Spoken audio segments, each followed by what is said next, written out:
Chairman, we are now live. All right, I'm going to call the meeting to order for Wednesday, April 9th, 2025. We are being recorded. We'll start off with our roll call. Joyce Gilmore here. Tom Fickner here. Poland here. Alan Greenberg here. All right, we're good. Good and welfare for the public. We have no one in the audience. Do we have anyone at home? We do not. All right, moving on, new business. Blackstone Valley Partnership for Public Health staff meet and greet. Hello. Hi. Staff. Hello, Jenna and Deb. Yes, so I'm going to have Jenna go first, and after Jenna, Deb, you can go. Perfect. So thanks for the invite. I'll start off by telling you a little bit about my background and what I do, and then if you have questions, I'm happy to answer them. But as I'm sure you are aware, the Blackstone Valley Partnership for Public Health is a regional effort amongst 8 towns, Mendon being one of them. So as a community health advocate, my focus is really working with underserved populations, and that kind of varies between demographics and age. So I support, families with young children. I support elders. I support young and disabled individuals, and kind of just everywhere in between. So depending on who you are and what you need, the level of support that you get from me may differ. So I will give some examples of some individuals that I'm supporting in Mendon. I've been fortunate enough to develop some great relationships with some of the police officers of the Mendon Police Department.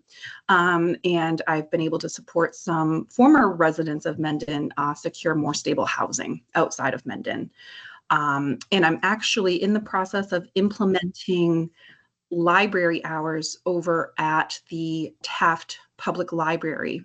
So starting in May, I'll be there 1 day a month for a couple hours, where people can actually schedule a 30-minute time slot with me. And it's really just kind of anything, if they need help filling out an application. I kind of use a catch-all phrase of like helping you solve life's dilemmas and challenges. Because again, like I said, depending on who you are and what you need, my level of support really differs. So I'm doing this in other towns and getting some really great responses.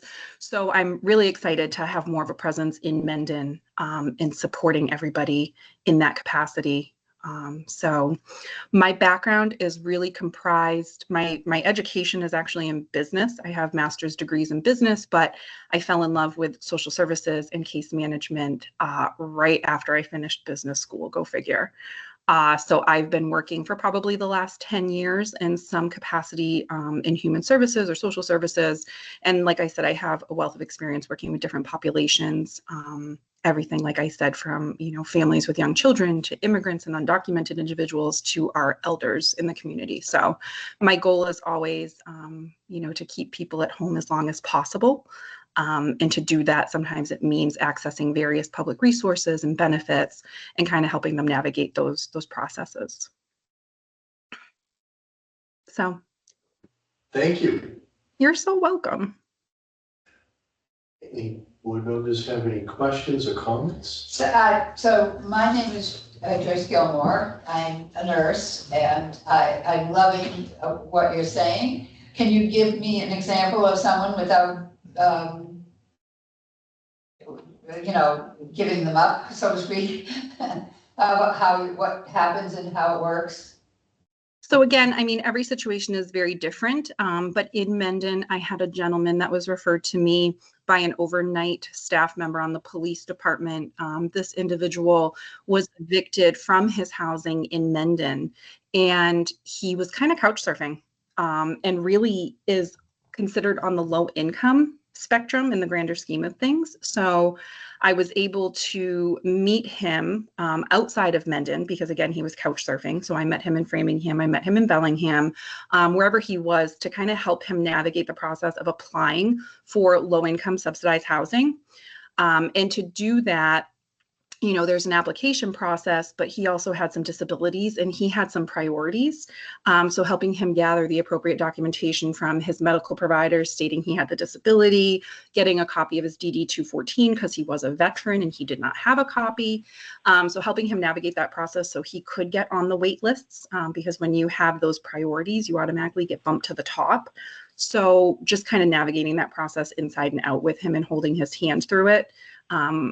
Proved to be relatively successful. I mean, he is at the top of the wait list in several towns. So it's just really a matter of time. But in the meantime, I was able to connect him with the Aging Service Access Point, which is Tri-Valley, to get him kind of some more longer term support. So, everything from accessing local food pantries to whatever town he's residing in to, getting gas cards if he falls short of gas, and just connecting with different organizations that can help you both financially and with those day-to-day needs. Well, that's great. Thanks. I'm happy that you're able to do that because it's so needed and it's important. So Joyce, it's very challenging because there's a lot of great programs for seniors. There's a lot of great programs for children and families with children, but the people that tend to fall through the cracks the most are kind of those middle-aged, lower to moderate income individuals. And they kind of get lost in the shuffle because there's not as many resources for them. And even navigating those resources, you can give someone a list of food pantries and say, hey, here you go. But they're like, I've never done this before. I don't know how to do this. Do I have to register? Do I have to call? What are their hours? So kind of being there and holding their hand through that process is sometimes warranted. And while it's time consuming and it can be challenging because I am only one person, trying to teach them the skill of independence so they can then continue on and begin navigating that resource themselves is really instrumental in my process.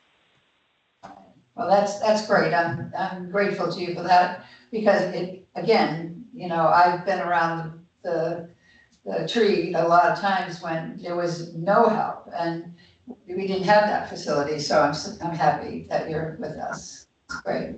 Yeah, it's been a lot of fun for sure.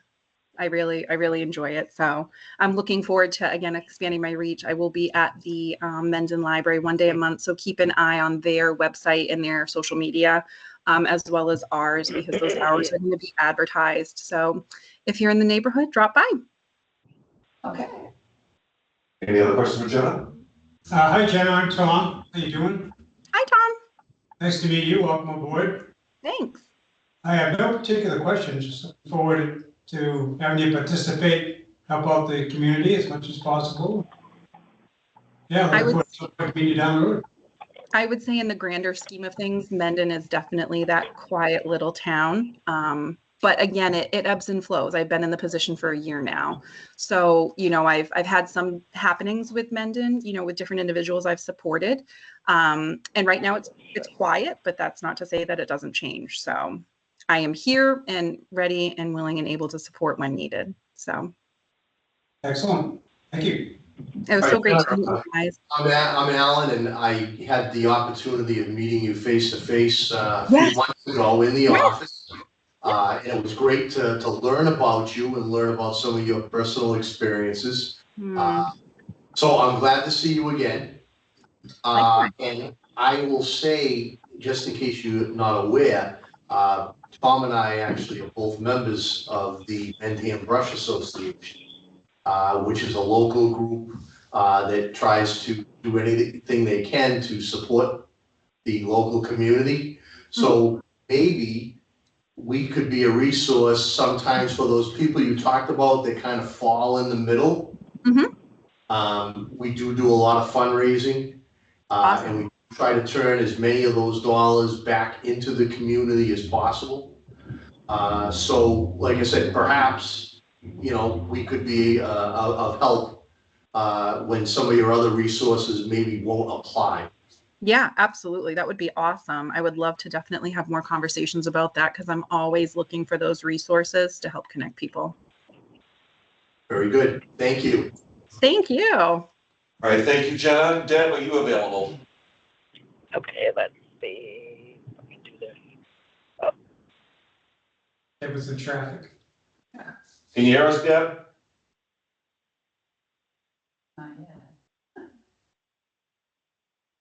Deb Sarah, Can you hear me? I can hear you. Oh, good. Okay. Sorry about that. I'm not sure why I'm having connections issues with the Microsoft Teams. It was letting me into the room, but wasn't letting me hear anything. So I just dialed in instead. So, and I'm learning a lot just by listening in too. I'm happy to be here. I think I might have talked to Tom maybe when I first came on board, which is almost 3 years ago, actually. It is 3 years ago.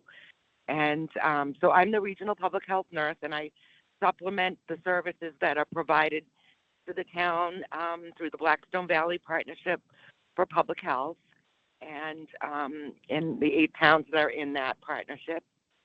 And I also have created and implemented several community-based health education programs that I've been out and about doing and very busy doing, and it's very exciting. I just did Narcan training with the town employees with the help of Jack. Thank you, Jack. And developing and implementing programs that are preventive and that focus on healthy lifestyles. And I also do, when I run into people that are looking for additional assistance, I do refer them to Jenna for her assistance when needed. And so I will just kind of go over a little bit kind of the programs that I currently am working on or have been doing. And the first is the Narcan training, which is a community-based training that not only teaches people how to administer Narcan or naloxone, but it also talks about the disease of addiction and the need to reduce stigma around any kind of mental health issues. And the other one I have is mental health concerns in older adults, and that's been very welcomed at senior centers, and they really enjoy learning more about mental health concerns in that age group. And also we'll provide them referrals to Jenna, or I can refer them to, if I do have a list of resources to try to help her out a little bit. And I do additional blood pressure screening clinics, which I'm going to be doing with the Mendon Senior Center. They have one that's with through Salmon BNA that's contracted, but then I would be doing an additional one for adults at the senior center. I'm also, I have a falls prevention presentation. I have one that I've worked on for libraries. I'm going to be reaching out to the Mendon Library, and it's on how to communicate effectively with people who have mental health issues. And I did that for the first time this week in Upton, and I'm looking forward to bringing that out to the libraries.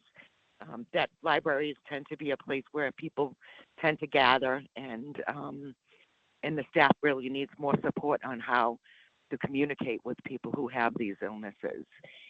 What else? Let's see. And the big one I'm working on it's a statewide program. It's being piloted in Northbridge.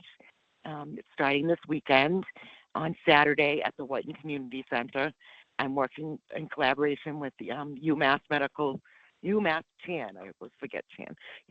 Chan Medical School, UMass Amherst, the state of Massachusetts, Blackstone Valley Partnership for Public Health Towns, to collaborate on pediatric hypertension and prevention. And I'm going to be piloting the program at the Whiten Center this Saturday from 9 to 1, if anyone wants to come over, specifically geared toward giving information to parents about pediatric hypertension and how to live a healthy lifestyle to prevent those issues in the future. And that's I think I've covered everything. Oh, and I have one on hoarding disorder, and that I've actually piloted a hoarding disorder task force in Uxbridge that has been very successful. I did the research, and we put together a whole program of cross-jurisdictional team that works together to help people who have hoarding disorder. So it has police, it has fire, it has Tri-Valley, it has Jenna, it has me, it has a lot of resources where we work together to try and help those folks that may be suffering from that disorder as well. And hoping to bring that out further into some of my other communities as well. And I have a whole presentation on how to form the task force, and I will also be doing a presentation at the Massachusetts Health Officers Association conference in November about how we formed the task force and how it has progressed since it started into 2023. And would love to share that with you guys too. And I also am open to anything any suggestions. I also have a tick and mosquito bite lab, which is where I just came from. That's why I was driving. And I pulled over though, I promise. And I just came from the bite lab. It's a mosquito and tick educational program. It's for children, but adults like it too. And I've been doing that at after-school programs throughout the 8 towns in the BVPPH partnership, and it's been very well received. The kids absolutely love it. And it teaches them about tick and mosquito diseases and how to prevent them, and even, environmental things that can be done around their yards to keep mosquitoes and ticks away. So they really enjoy that. I just did the Whiten Center after school program, and I have another one next week. And I'm actually doing the Bite Lab presentation for Mendon and at the summer camp at the Mendon Town Beach I think it's in July. Is it July, Jack? Yes. Yeah, July. So that's planned. Just waiting to confirm times where I will be at the Touch the Truck program with the Bite Lab, and the kids can come through and they can look at mosquitoes that are mounted in a glass case by some entomologist from the state. That's usually the biggest thrill they all get, is using the super duper magnifying glass and looking at these mosquitoes. And there's games and activity sheets. Another one I'm doing, it's called Germ Glow, which is a hand washing. It's a hand washing presentation for children from preschool to probably up to like 5th or 6th grade, where they actually will, we practice, we throw a germ around onto the hands, and then they see what it's like under a special light, what the germs look like and why they need to wash their hands, and how germs are passed from one thing to another, and also teaches them proper hand washing techniques to prevent diseases. I think I covered it all. Sounds like you're very busy. That's a lot. You have time to It's eat? a lot. Oh, not lately. I've been so busy, but that's good. I like to be busy.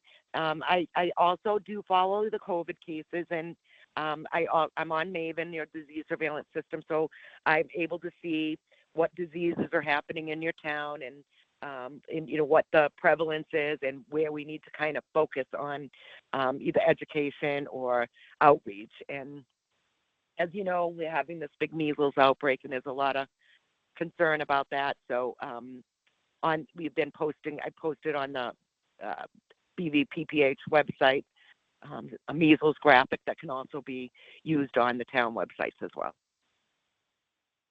Excellent. Awesome, yeah. Board members, questions? No, it's very thorough. Your talk is very thorough. Thank you. And You're no questions? welcome. I'm so happy to be here. I love working for you guys. The town has been wonderful. Jack's been wonderful. Colleen's been wonderful. I work with an amazing team of people who really, like me, are very passionate about public health and really want to make a difference in the community. So I'm proud to be here. Well, thank you very much, and we appreciate everything you do on a daily basis, ma'am. And Thank you so much. as I was telling Jenna, I'm a nurse from the past, and so I'm very glad that you're here. Oh, thank you so much. I appreciate that, because sometimes people really don't know much about what public health nurses do, even in terms of, disease surveillance and TB case management.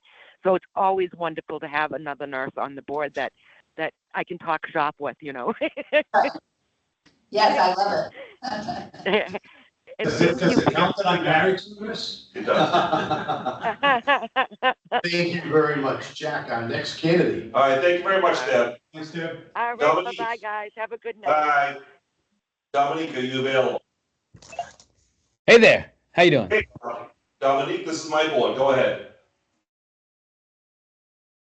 Hello? Hello, can you hear us? Yes, I can hear you. All right, go ahead and introduce yourself to my board. Sorry about that. All right, how you doing? I'm Dominique James. I am the Regional Public Health Inspector for the Blackstone Valley Partnership for Public Health.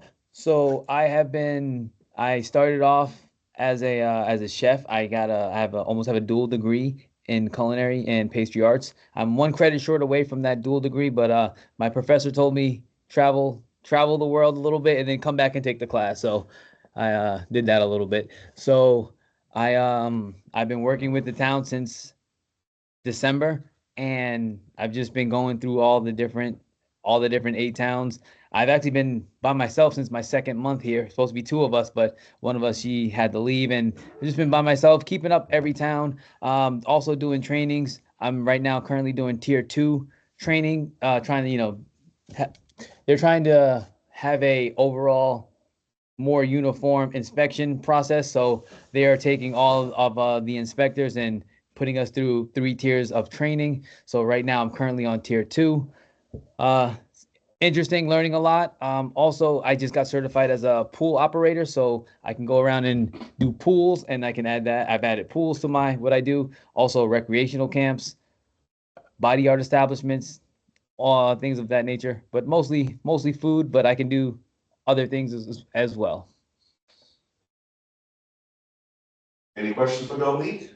Board members? What's your specialty in the kitchen, Dominique? Specialty in the kitchen. So I am a pastry chef. So I like to make this. I like to make this pumpkin cake with maple buttercream. That's a good one. That's one of my favorites to make. Sounds good to me. Yeah. But I do everything. I do from both sides of the kitchen. I can cook for any time of day, dessert, dinner, breakfast, lunch, all of it. How have you found your experiences so far in the little town of Mendon? Mendon is awesome. I'm funny thing, the cleanest subway I've ever encountered is in Mendon. That's what Jim Nielsen said too. Okay. Subway. Subway store, sorry. Oh yeah. I'm thinking. Underground I didn't know we now. had one of those. The MTA for Mendon. So Yeah. so Okay. I used to work for a third-party company when I first started doing health inspections when I first left the kitchen, and Subway was one of my main clients. It was Subway, Burger King, and Popeyes, and they used to send me to different states all over the place. So I have been to Subways in every part of New York, Philadelphia, North Carolina, all up and down the East Coast in New England, and that one in Mendon is for sure the cleanest. And the second cleanest is the one in Northbridge. So There you go. oh yeah, so I'm some places are they're definitely have to go back for a couple re-inspections. They're definitely telling me that, hey, I've never heard this before, or they're not used to this or that, used to that. And I am working with everybody in these 8 different towns, and I am seeing improvements when I come back from my re-inspections. And then when I haven't yet come back for the 6 months because I haven't been there that long, but I am confident that when I come back for my 6 months, that it'll be, squeaky clean, or at least improving from where when I first got there. So I feel good about that. Excellent. So welcome aboard. Glad to have you. Thank you so much. Glad to be here. Well, I think that you'll be very happy to work with our health aide, Colleen. She's very good with all of this, making sure that things are right down, bing, bang, boom, so she's a really good, she'd be a good advocate with you. Oh, thank you. Excellent. Yeah, and Colleen is great. She takes care of me in Blackstone and Mendon, and she's just everyone in the towns have been really great to me. I came in last year at the end of the year, and we've been rolling ever since. Great. Awesome. All right, Dominique, I'm Alan. Hey, Al. welcome aboard. We really appreciate what you do. And I actually think it's really great that you actually not only inspect these food establishments, but you have a lot of experience working in a food establishment. So you obviously have a good working understanding of what can go on in the course of a day, what can happen when you have a rush and you maybe, don't have time to do some of the cleanup that you'd like to do, so that when you go in and do an inspection, you've got firsthand experience being on the other side of the inspection. So people should feel, really comfortable with you because you know exactly where they're coming from. Right. And also I used to be a teacher too. I have teaching experience as well. So I feel like the way I convey the information is in a way that they can receive it as well.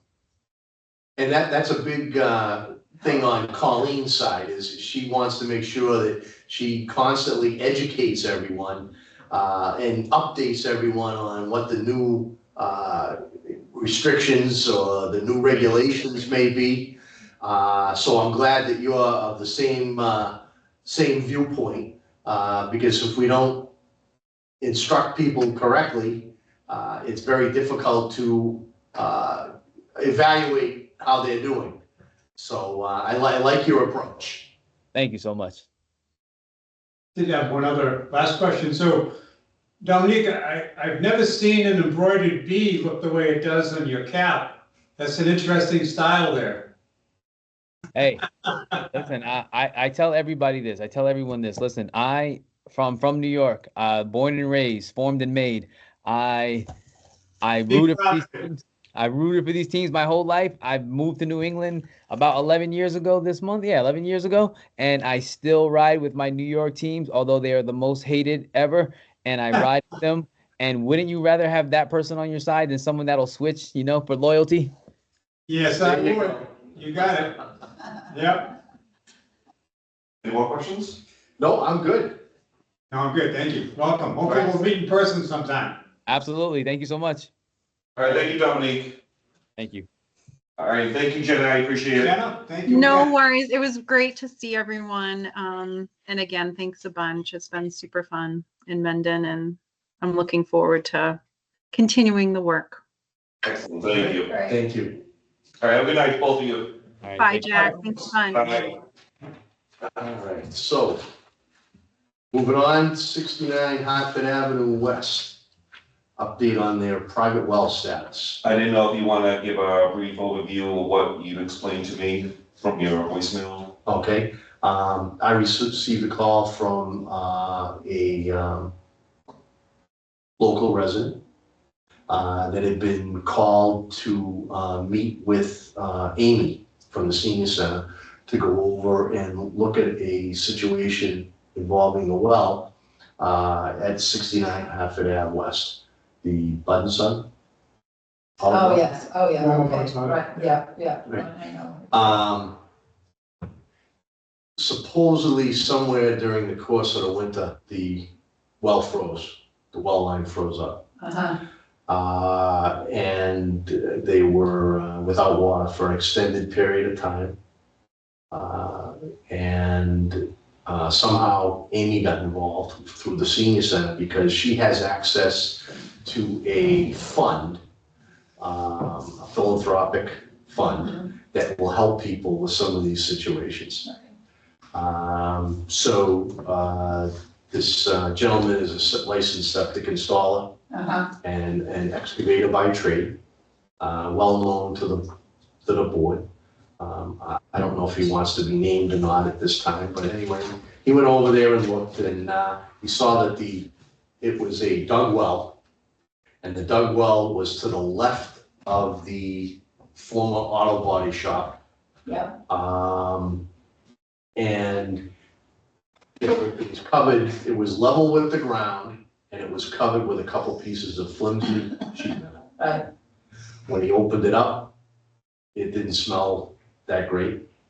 A lot of leaves and debris in there.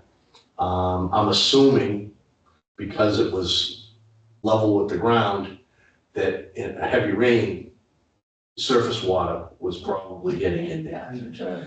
The well line, someone had rigged the well line through the abandoned auto body shop above the floor into the dwelling.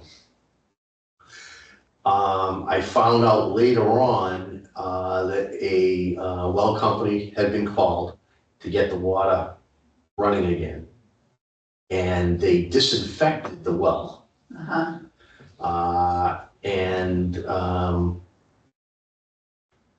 When I talked to Colleen last, she was corresponding with the well company or the gentleman that came out. And they were going to measure and order a proper cover. They were also going to get prices on rerouting the well line correctly so that it wouldn't freeze up again, obviously. So Colleen was gonna verify with Amy from the senior center that these funds would apply. There were some prices to like drill a new well and to get it all plumbed in. So that's kind of where I'm at with the status that I'm aware of. I haven't had a conversation with anyone since. I do have an update from Colleen, knowing that she wasn't gonna be here tonight. So that conversation that Ellen had with me was on March 28th. I relayed the information to Colleen. Colleen spoke with Amy Wilson-Kent from the senior center to get the detailed information on the visit that she had at the house. Colleen then spoke with Dave Darling of Darling Wells, who stated that the well needed to recover, but was able to disinfect the well, but told them not to drink the water. Darling fixed the line to get the water into the home, and it's possible that John Gibson from Gibson Septic Services may have a spare well cover. Colleen reached out to John Gibson, and he did have a spare well cover and donated it to 69 Harvard Avenue West, so now the well is covered. Colleen confirmed with Amy that the funds are available to have the well cleaned, disinfected, and that the well line be moved for probably about $750. Colleen also contacted John Erickson about the garage being collapsed, and John will inspect the property. And that's the update from Colleen. Very good. Do we know what the disinfecting consisted of? Do we know the details of that? I can guess. Most likely bleach. Yeah. That's what I've heard has been used in the past Yeah. in different disinfecting situations. And that's why they don't want you to drink the water, because obviously you don't want to be drinking residual bleach. Sure, yeah. It takes a while to run that out, Okay. of the system. Yeah. So this. But I don't know that for a fact. I just know that I've been told that's what's been used in wells in the past to disinfect them. So this well is at ground level. That's what I was told. That is problematic in my mind, hugely problematic. I mean, you cannot you cannot keep, I mean. Right. No, I agree. I don't know. That's really. I'm picturing in my mind from what has been described to me that it very well may have barrel block.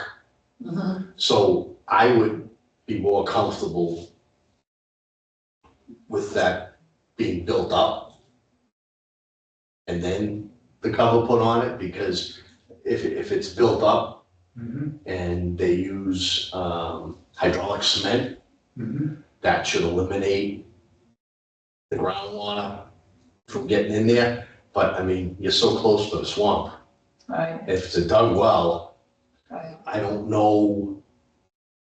That is problematic to me. I don't know how, other than starting over Yeah. with a drilled well. Well, I mean, I would think that they have to do something different because, again, we've had we haven't had a lot of rain. Things have been, so with it being still that high, what's gonna happen when we have a lot of rain and that means it's gonna be contaminated all the time? To me, that's problematic. Well, and I believe our well regulations state, even for a drilled well, I believe they state how far the casing has to be above ground surface. I think that's true. I would have to look at them. So I would make the assumption that if you had a dug well, Right, that should also apply. yes, And definitely. reason being that they want the casing, whatever height above, Sure. again, is so that surface water Right, can't get down into the well. yeah, We could look at our well regs. What happens if the well was done before the well regulations were in place? I would say still that because that is a hazard, it doesn't matter, and, I mean, now, in my opinion, because that is a tremendous hazard. Coming from your environmental engineering person who's done that stuff, that is problematic, because that is, especially this year, when things were really problematic in terms of water, Mhm. for that to be that high, it's either coming from the swamp. And so, to me, they've got to do something, that's better than. Why don't we get that height Okay. from our well regs? And I think at this time, not having seen the well firsthand and not having Right, talked with our town engineer, right, that if they were able to build the well up, right, the height equal to what our well regs say for a drilled well, we know we're gonna be better than where we're at. Do we know officially what the depth of this, well is? I thought I heard, not officially, but I thought I heard 10 or 12 feet. Now, that may be where the bottom appeared to be, Yeah, because there's some leaves in it. yeah, And that's why they were disinfecting it, and that's probably why it didn't have the best aroma. If you had rotting organic material, Yeah. oh, yeah. either floating in there or just mixed in with whatever height the water is at. Not to mention whatever little rodent type elements Mm. would be able to get into that type of a right, scenario. right. So, well, yeah, with not the proper cover. Not the proper cover. So Yeah. if they're already at an estimate of 750, I don't think it would be that much more to get that built up Mm. and then put the cover on it. I mean, I'm And glad. would they have Darling do that? Would Darling be the one that would do that? I believe Darling was the one that quoted the 750. Since he is a well installer, Correct. that's what he does, but. So I think that's gonna get, I mean, it sounded, when I talked to this particular contractor who's well-known and respected in the area, and again, well-known to the board, it sounded as though drilling a new well was really the way to go. That's. And I thought I heard a That's- number in discussion, maybe Yeah. with Colleen, that it was like $12,000 between drilling the well, Getting the. bringing the piping well done. line in, and whatever pump and pressure tank Yeah, inside the house would be required. yeah,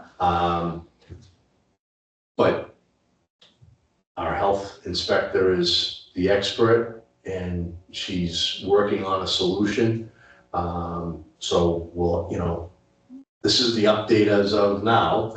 We'll have to see where we go, but in the meantime, like I said, I would go through the well regs. I mean, I have them here. See what that height is. Remember the exact measurement that the well casing had to be above the ground.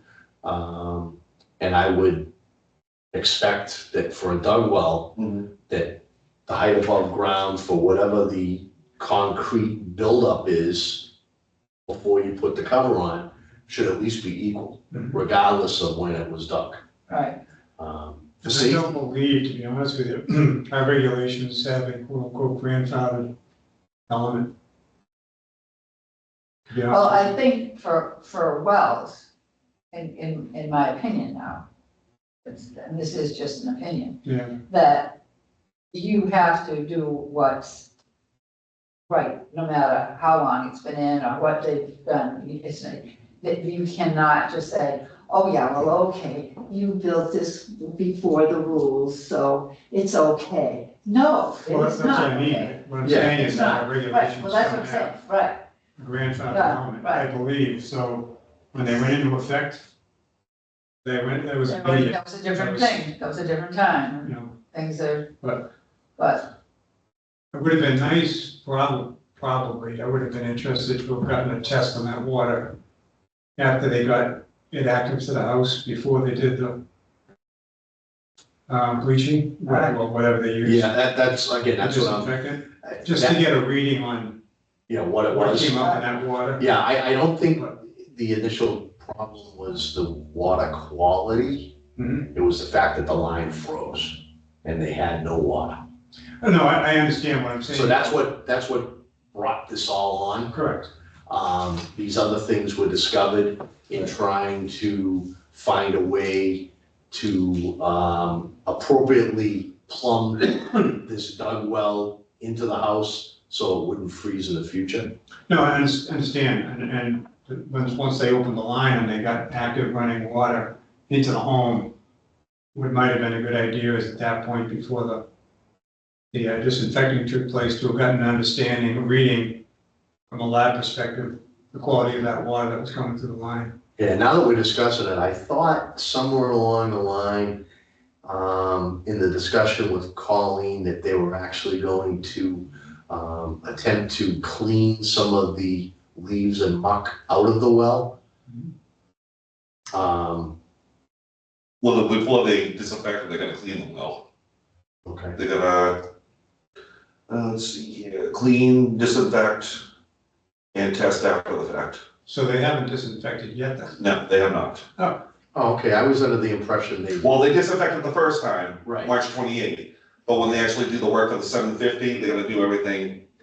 They're gonna clean, disinfect again. Okay, and then that work hasn't taken place That yet. has not taken place. Okay, so I think we're on the right track then with suggesting, in addition to that, at minimum, that they build up that well. yeah, well, because, again, what I'm saying is, we have had no rain, and if it was at ground level, Yeah. Yeah, once we start having rain, what's gonna happen? And to me, it has to be contaminated, I can't see that it's not contaminated. But, do we want to request a water test? I'd be curious to get an idea of how long it takes for this cleansing disinfectants, to take place, and if it is bleach, I'd be curious to know if it is bleach or if it was something else. And then at what point does it become viable to do a water quality test? Okay, are you thinking along the lines of a before and after? Well, then I'd want it's to too do, late to do before, because they've already bleached it. Well, they bleached it once. they did it once, so what And, happened? and that's an assumption that they used Right. bleach. They disinfected it once. Right, And that was with Darling? Was that with Darling? So, so I'd be interested in when it's viable, even though they've already done one round of disinfecting, to get a water quality test on that water. And then, of course, they're gonna do it again, I guess as part of if they go through with this proposal, right? mm, But I'd be interested to know, I'd like to have a baseline. It would have been nice to have had the baseline Mhm. before any disinfecting. But at least we know it's been through once, so I'd just be curious to get a baseline after it's been through at least once. And then, once the additional stuff has been done, of course, do another one. okay, and, you want them to just do the basic battery that they would normally do? I don't know what Yeah, each item is. We're not looking for anything in particular. Oh, you So- realize there's the main element, I People, think. I Carry can't, unless Joyce could think of something specific, given an Well, Design it of that. actually could be anything, because when you've got all that leaf stuff in there, It could be anything. I mean, I would say you just do, you know, a test and see what you've got and The main analysis, the main. Yeah, they must have a basic menu. they do, yeah. That Yeah. they do, and it's got 4 or 5 or 6 elements or whatever, Right. and then you go up from there Correct. if you're looking for something above and beyond that for Right. some reason. Right. Okay. Right. So I think that would be reasonable. Yeah, I mean, that's just for information, data point, If the funds were available, you know. because I don't know how much funds is in this account. Well, I don't either, but I would say that would be one of the things that has to be done first before. Well, the property owner could tell you, no, we're not getting a water test. If they have a private well, they can tell you no. There's nothing you can do to enforce it. I don't know, but we can strongly suggest, You can strongly suggest, but they can still say no. because they, I mean, they could be poisoning themselves. if we strongly suggest it in writing Mhm. and they decline, then at least we have Something maybe. Right. All right.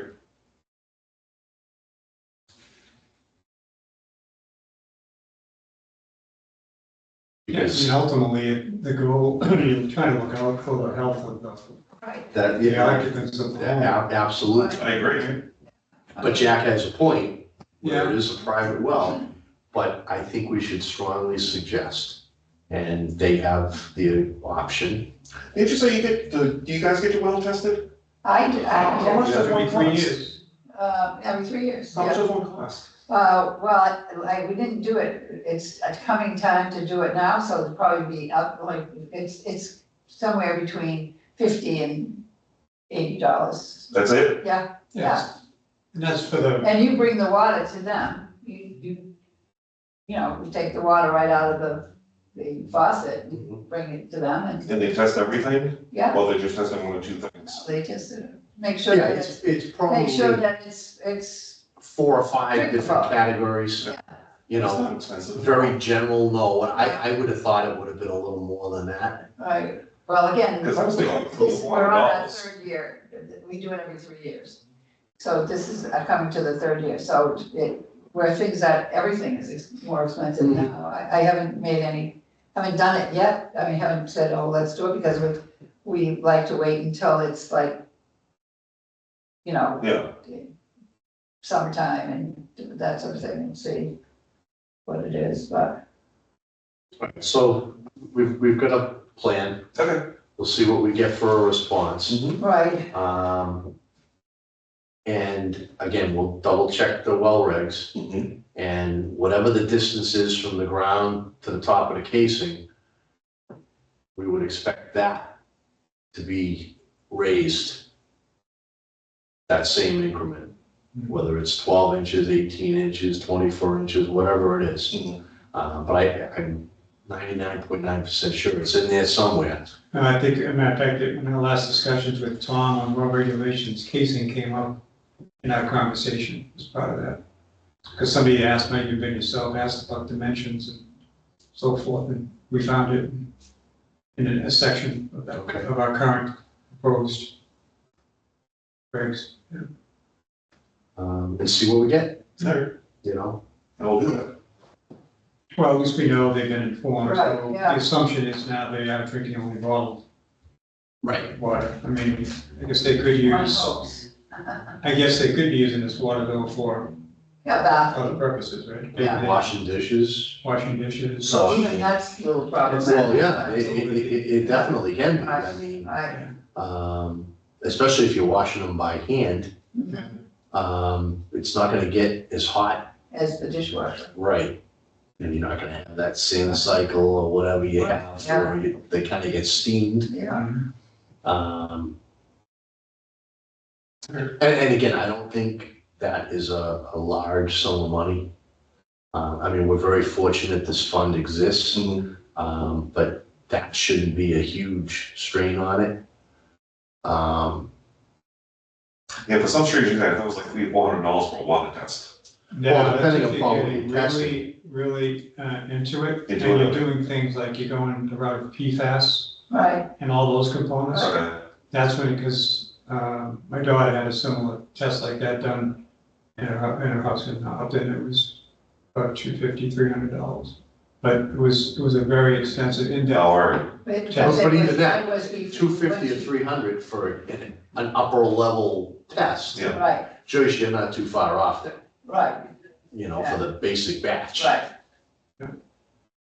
Very good. And that's what we're requesting is the basic batch for this house. I would say that would be the Right. minimum, Yeah, to start, I'd suggest more, but, right,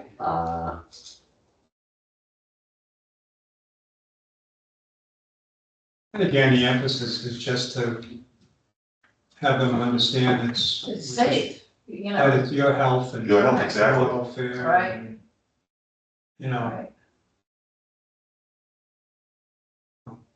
right, all right, it's, moving on.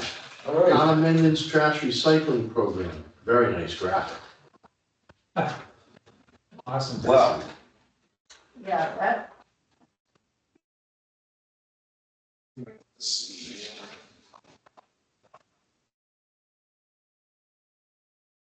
All right, so I calculated everything for subscriber counts for fiscal year 26 coming up. So just to review again, we're gonna be in our third year for the Harvey contract. So the EL Harvey trash collection contract is $474,650. The recycling for fiscal year 26 is estimated at $52,250. We're not gonna include the municipal buildings, that's gonna be on their own. So the total subscriber cost will be $526,900. Then we have the wind waste innovations, which is disposal cost. I'm estimating a tonnage of 1,754. Again, estimated rate is $83.30 for a total disposal cost of $146,108.20. Administration costs, that's the Kelly and Ryan, which the invoices get mailed out twice for the year at $4,500. So the total expenses again is $677,508.20. And I gave it a little cushion, so I bumped it up for the fiscal year 26 budget of $678,400. That 4,500 number, you said that they treat, Kelly and Ryan does twice per year. So 4,500 is for the total of the two. Yeah, so it's like basically, it's 2,000 some odd dollars, Okay, about 40 for each Per cycle. billing cycle. Yeah. And just out of curiosity, have we validated with Kelly and Ryan that that price will be that again this coming cycle? Yes. We have? Yes. Okay, great, thank you. So again, for fiscal year 2005, on April 3rd, so last week, I went through all the senior rates and the standard rates. So for the standard, we have 1,290 for standard rate payers, and seniors are 628, totaling 1,918 total subscribers. So from the last conversation that we had with Eric and Sean, the town accountant, he said to do it just in case, because in a perfect world, not everybody's gonna be staying on the program. So I just did a generic 1%, just in case that 13 accounts will not be utilized for the standard subscribers. So I dropped that down from 1290 to 1277. Senior rate, I did 0.5% for seniors, so I'm gonna assume 3% of the seniors will not 3%. 3 accounts for seniors are not gonna be participating, so I dropped that down to 625. So that brings our total subscribers to 1,902. So with the 50% discount, if we continue on with utilizing the 50% discount, I will be raising the standard rate from 406 to 428. That's for the full year.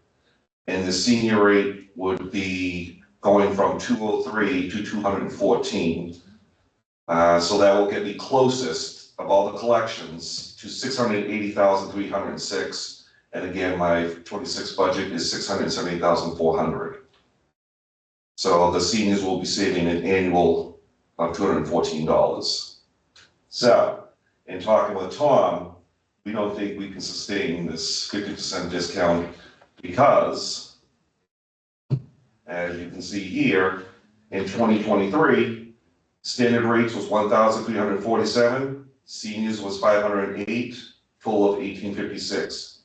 Fiscal year 24, 1313 for standard, 546 for seniors, giving us a total of 1,859 subscribers.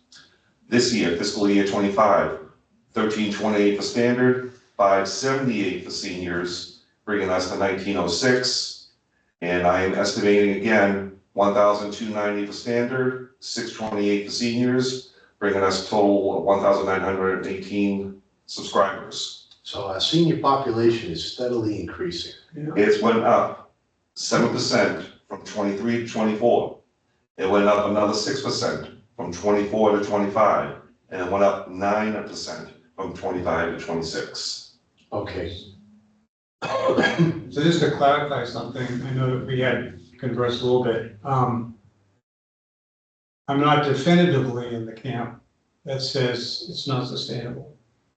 What kind of, the reason I wanted to put this topic on the agenda was to have the discussion about the trash program, but specifically about the senior discount part of it, because of constituency that had brought some things to my attention, primarily from the standpoint that there was not a realization that the difference of what the seniors weren't paying was being picked up by the other subscribers.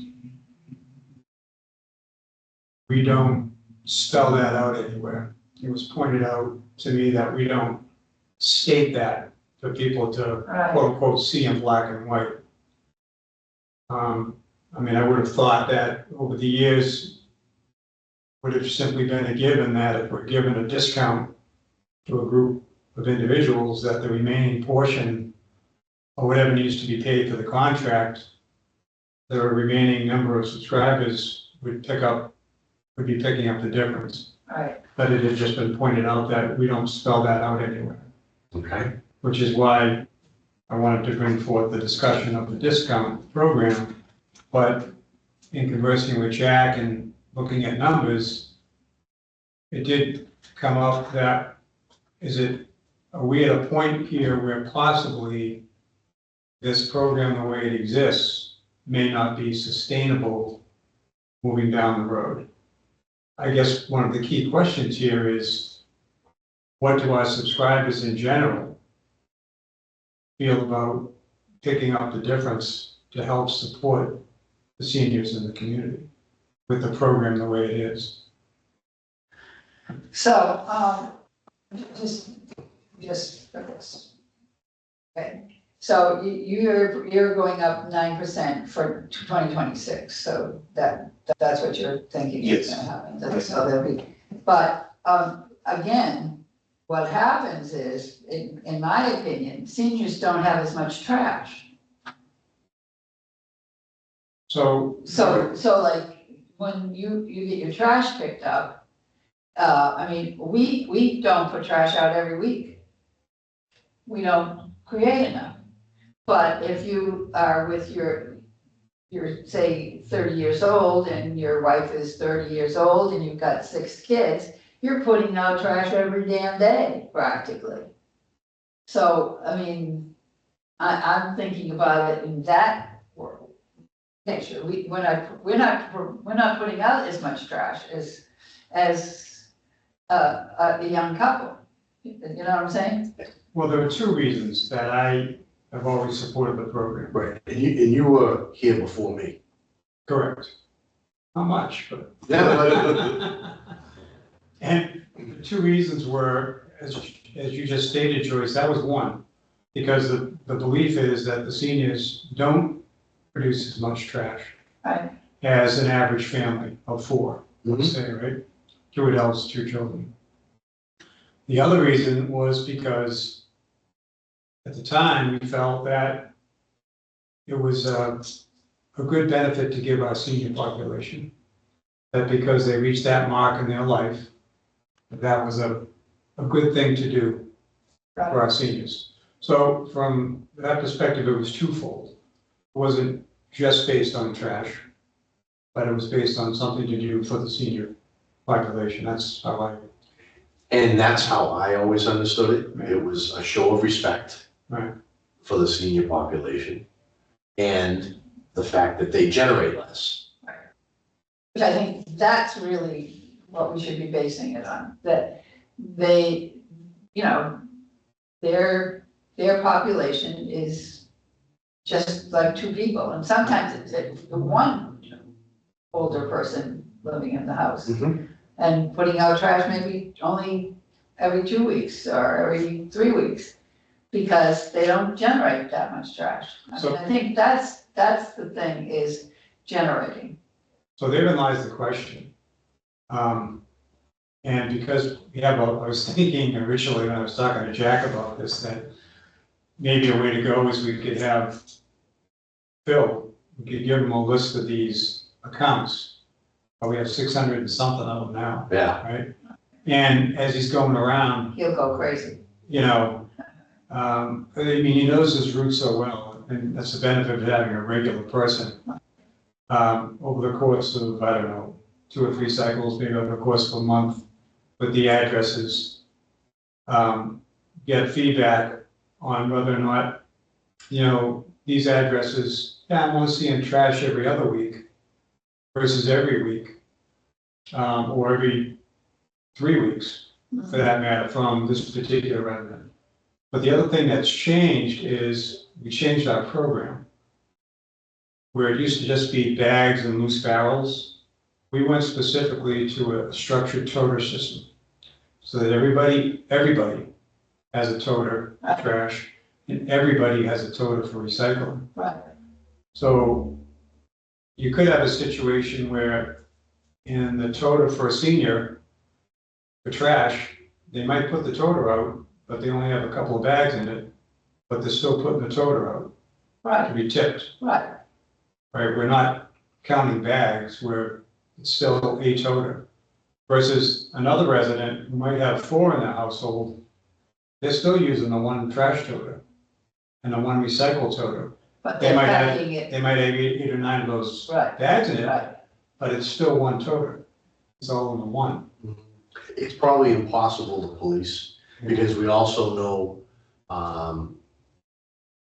that you could have a senior homeowner who could have a single parent with some children living in their dwelling, whether it be permanently or temporary, and the homeowner, because they're a senior, is paying the senior rate.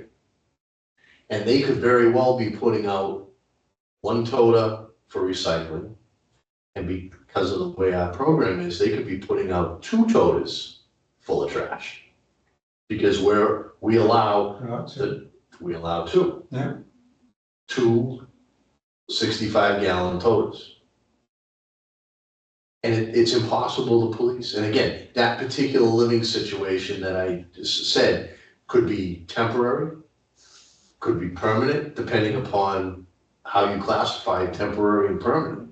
Because things happen that create movement, and they're not typical family living in a home. I always thought that it was a good thing to show the seniors some respect and to give them the understanding that even though it's an assumption that they would use the program less because they would create less, most likely it's a couple, you know, with no children living in that house at that time. And they could be, you know, lifelong residents, or they could recently have moved to town, but they're generating less, to Joyce's point. I mean, I knew I was paying for it because obviously the program costs X regardless. Right. There are some adjustments that we have, like we have the sticker program. So that captures some of the expense for people that generate extra trash. It also probably acts as a deterrent to be careful what you throw in the trash and be careful what you recycle, because it's going to cost you extra. Although I will say that sticker money has gone down Yes, it has. tremendously from what we used to be getting Right. historically. Right. It's dropped quite a bit. Yeah, I want to say there were years where it was close to $10,000 in sticker money. Mhm. What is it now? Right now, for this fiscal year is about $1,600. Yeah, that's a huge change. Yeah. Excuse me. So, the only thing that I could say is if our senior population is going up, the percentages that Jack showed us, the burden on the standard subscribers is increasing Oh, for sure. because we're supporting a larger senior population. So if we needed to take one of these other routes, to be fair to our standard subscribers, because they shouldn't face an unfair burden. And it's very possible that this senior shift is gonna continue. Well, to that point, Jack, you're gonna try to see if you could kind of get some numbers, I think, to see where the future might be taking us from a listing of residents. That you're gonna try to see if we could kind of get an idea moving forward with the age of. Oh, I'm sorry, I totally forgot. Oh, no worries. No. Well, So didn't the that senior would be center a good- already do that? What's that? Didn't the senior center already do that with the building committee with their proposal for the senior center? I thought they already had some projected numbers because it For was, households? yeah, because it was in support of, a larger senior center to serve the senior population. Yeah. And that was how they came up with the square footages required, so Yeah. then they may have already done some of that. I mean, I could query, Phil. Having been a part of that, at least in the not the last few months, but prior to that, can't remember seeing data to that, but they might have acquired that. And that could be a good source of that info. And if not, it's something we could certainly could be a good exercise to see going forward. This could be, we could possibly just be in a spike. Is the other thing. Maybe it's plateaued. So that moving forward, we won't see this kind of increases on an annual basis. However, Well, and the other, excuse me, Yeah. one second. The other point is that they're gonna die as well. That's- Really, That's something to look forward Well, to. you think about it. There's my friend Jane Lowell, David's gone, well, and the people a lot of people that I know Yeah. have lost spouses and stuff, so it's, it's. and I should apologize, I didn't mean to laugh, it just sounded so. No. But You're right, it's it's the just world, right to the it's point. what's gonna happen, So- you know, That group over time would tail off. right, So there's that element to consider.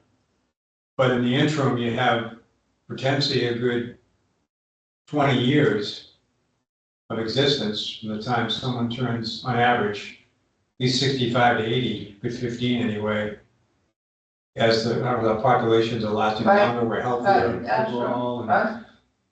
So, What about town clerk, which handles the census?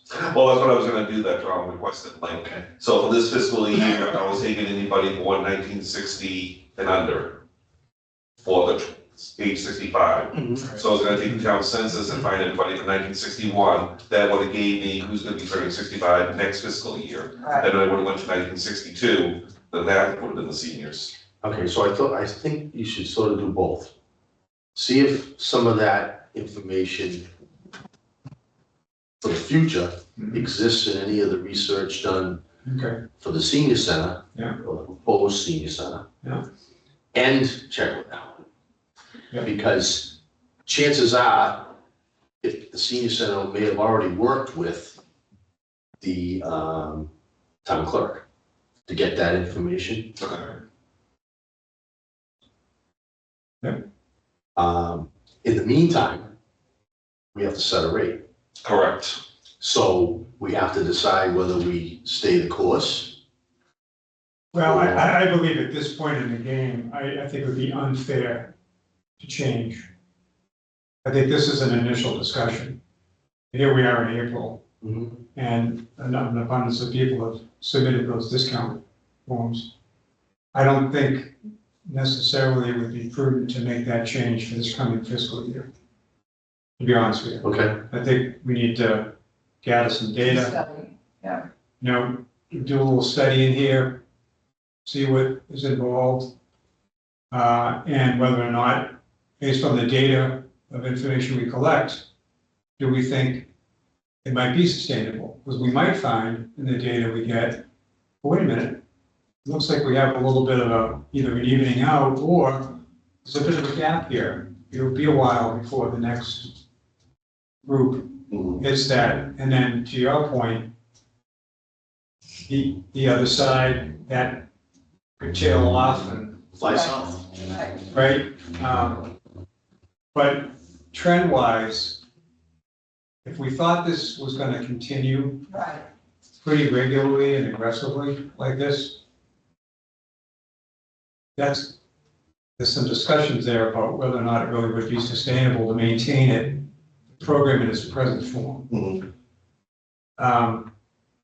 And because I pointed out, you know, the two reasons why I've always been in support of the program, because I believe that the seniors produce less trash, and the fact that I believe in, out of respect for the seniors, it was a good thing to do.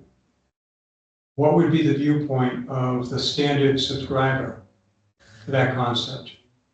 Would the general view in the community be, I don't mind paying my extra $20 a year or whatever, I support my seniors, keep the program going?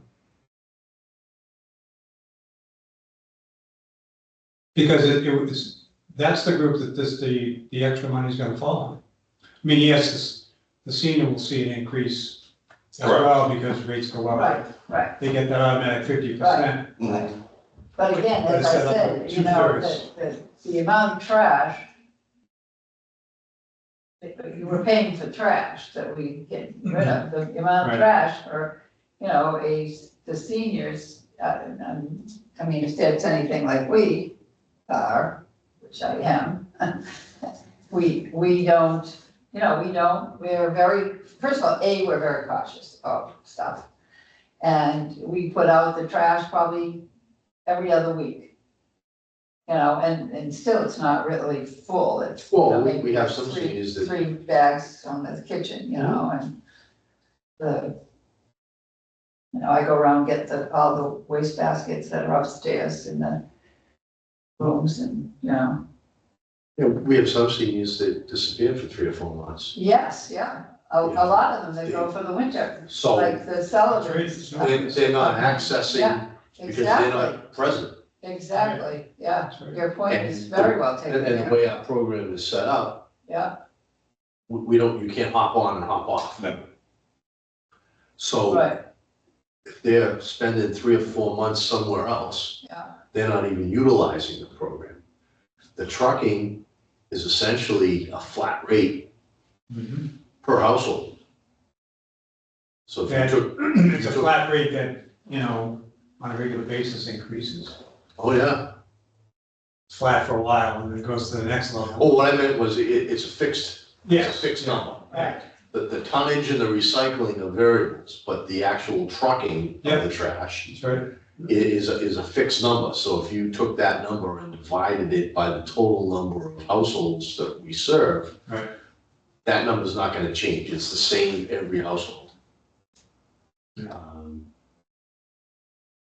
just to remind the board that if we do the extension, because we are in our 3rd year right now with E.L. Harvey, not only does the contract go up for trash, but recycling goes up from 110 to 120. If we do the extension. right, So there'll be 2 increases. Okay, so starting in July, we're in year 3. Yes. Okay. And that's why you had brought up the discussion as to whether or not we go out to bid or we entertain the extension. Okay, so we're on track. Yeah, We're in front of it. I mean, it's just, like I said, these are initial discussions. It's something I think we just need to keep keeping Keep it in the forefront, right, you know, exactly. it's very easy for months to go by. But keeping in mind that, you know, we'll have to have some serious thought based on some data we can acquire as to whether or not the direction of this has to change Right, financially. I love the idea, and, you know, it's so hard sometimes to get people to give you an answer. But I'd love to know what the other 2/3 of our subscribers would feel about continuing to support the seniors at a 50% rate discount, knowing that as the they are years go putting out along, less trash, was that? because they are putting out less trash by and large, I mean, Well, I will say that there are a lot of homes out there that aren't necessarily, and because we're going to this two-toter structure, a lot of these homes stay within that one trash toter. right, Yeah, And some the of one recycle toter, it'd be, right, I don't see a whole lot of homes that are Right. putting even out the second trash, to be honest with you. right, So, but to your point, I understand that toter of trash might contain less bags, right. but it's still a receptacle that's getting put at curbside that Phil's stopping to tip. Or they're just tipping 2 bags out Again, of there are there. people that don't put out every week, I mean, like we don't put out every week, because we don't generate enough trash, I mean, we're very careful. Of course, we do have a wood stove that we do burning of papers and, Right. you know, stuff like that, that changes things, and, but, And so I'd be curious from that perspective, then what percentage of the senior group is like that, right, that doesn't put it out every week? right, Adam Hyde. Get to that one, I don't know. next billing goes out, I have to have rates set by next month to put the bills in June. okay. Do we go as far as writing something up and including it in the bills? Well, I had that To thought. kind of get some feedback I know that the as bills to will come. how our subscribers feel. And I'm not saying us, just our standard subscribers, how do our senior subscribers feel that are getting the discount?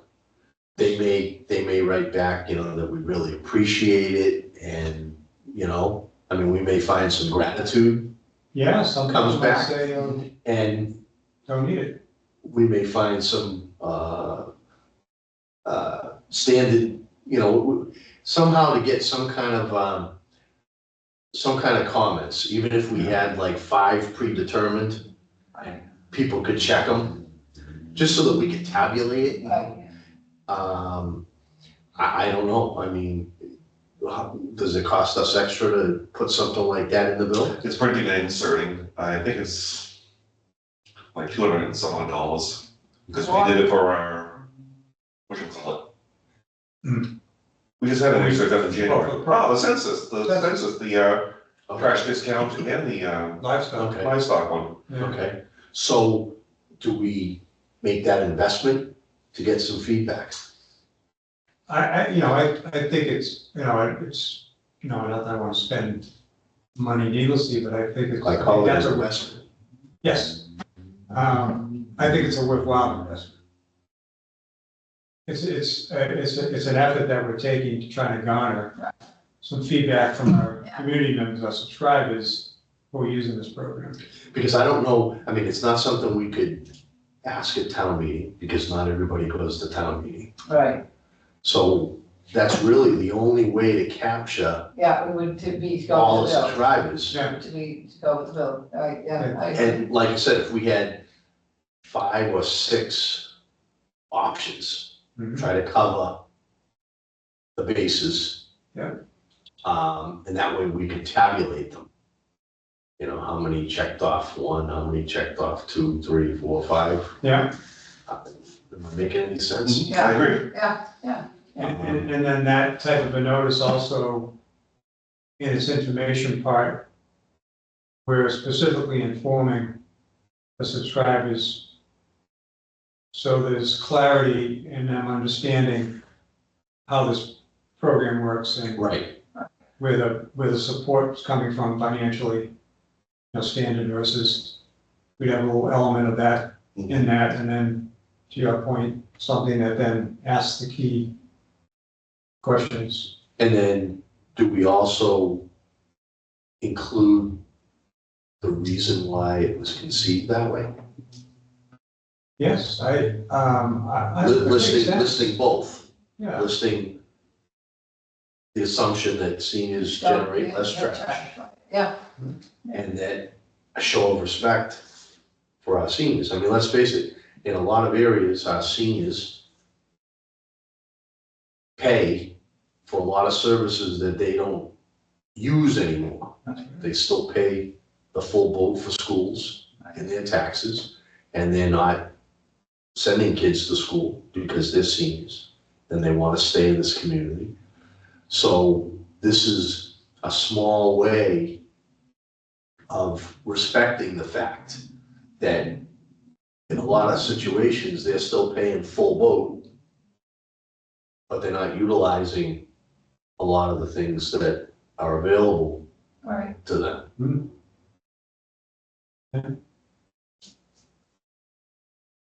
So it may, serve multiple purposes, because to your point, not all the constituents realize how the system works and why it works the way it does.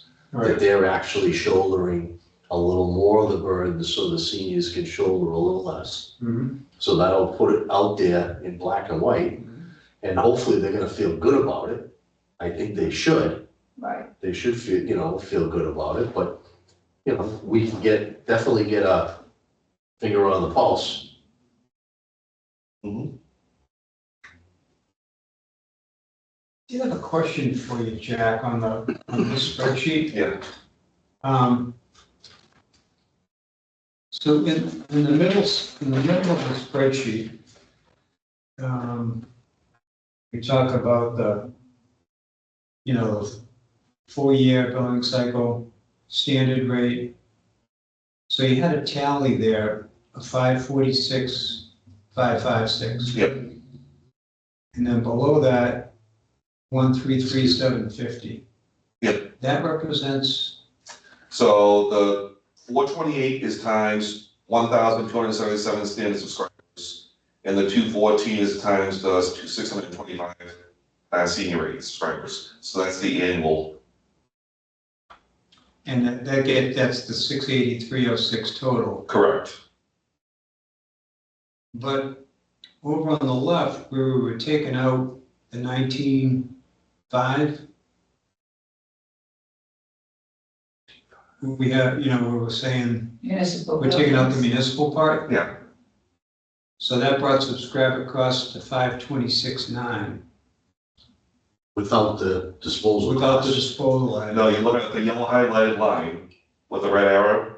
Well, I'm looking, further up where you've kind of taken out the municipal. Yeah, It's he's just sort of, 526,900. Yeah, and then, of course, that does not reflect the disposal.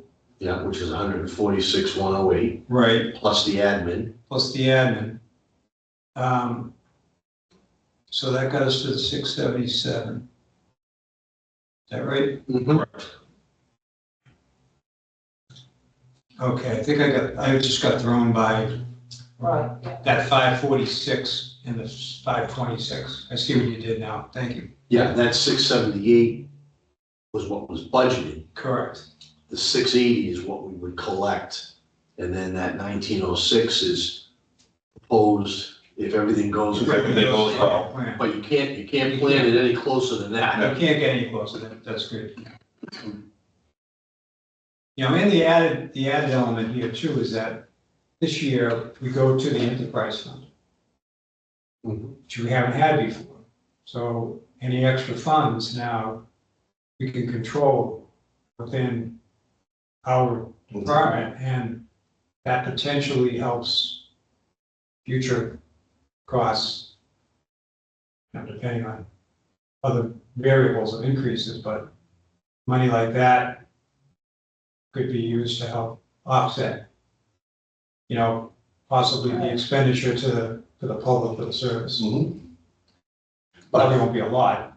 Well, no, because as we've talked about it, we could have $10,000 worth of retained earnings, Right. and that's only when you have 2,000 subscribers. Right. That's $5 a pop, Yeah, which, Yeah. so it really takes a lot yes, to show, so the best that we can hope for, most likely, is when we start a new contract, right, hopefully it'll cushion the blow a little bit. Yeah. Because that first year of that new contract is always kind of a slap in the face. well, we'll be down the road. Well, at least a year. Yeah, Right. yeah, I mean, yeah, we all know how fast the year goes by. that's right. No kidding. So we, well, the board in agreement to keep the rate with a 50% discount as it stands. So 420 for standard rate and 214 for senior rate for the year. So, well, my view would be at this particular point in time to run with this program through fiscal year 2026 at the 50% rate, Mhm. applied for the seniors. Okay. That would be my, Yeah. Good. Yep. So what are we present, 406? 406 right now, yes. All right. So $22 increase for the standard. It's a 5.5% increase.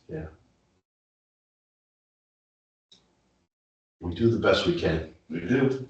Well, that's all we can expect anybody to do. No, the world keeps changing. No kidding. So, It's not as high as the cost of eggs. What's your eggs? I have a daughter They that, came down. a I have little. a daughter that brings me eggs every. there you go. God bless her, right? Yep. All right, so do we need to vote on that or? Just as long as everybody confirms. I don't think it needs a vote. No. Yeah, no, I'm just asking, just procedural wise. All right, so we're all good. We're gonna keep the program intact. Yeah. And those are the numbers and the numbers don't lie. No lie. But I mean, it's good to have and, thank you, Jack, did a nice layout there. Yeah, Yep. it's always good, it makes it clear. Yep.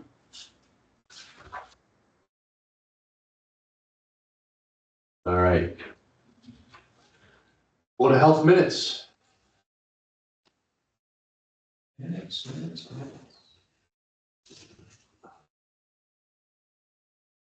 You got it? Okay.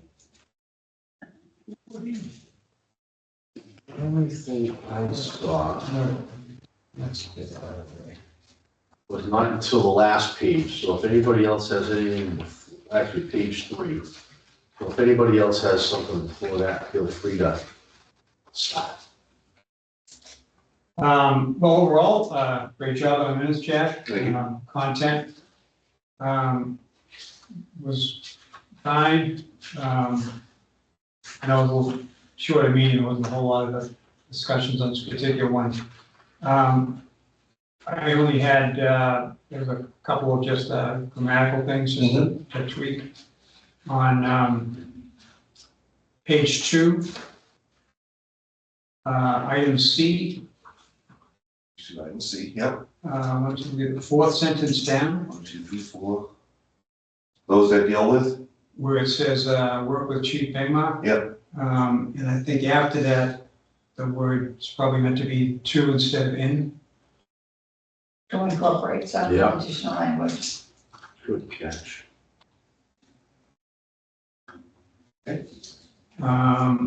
Same page, under old business, item A, the second sentence. Okay.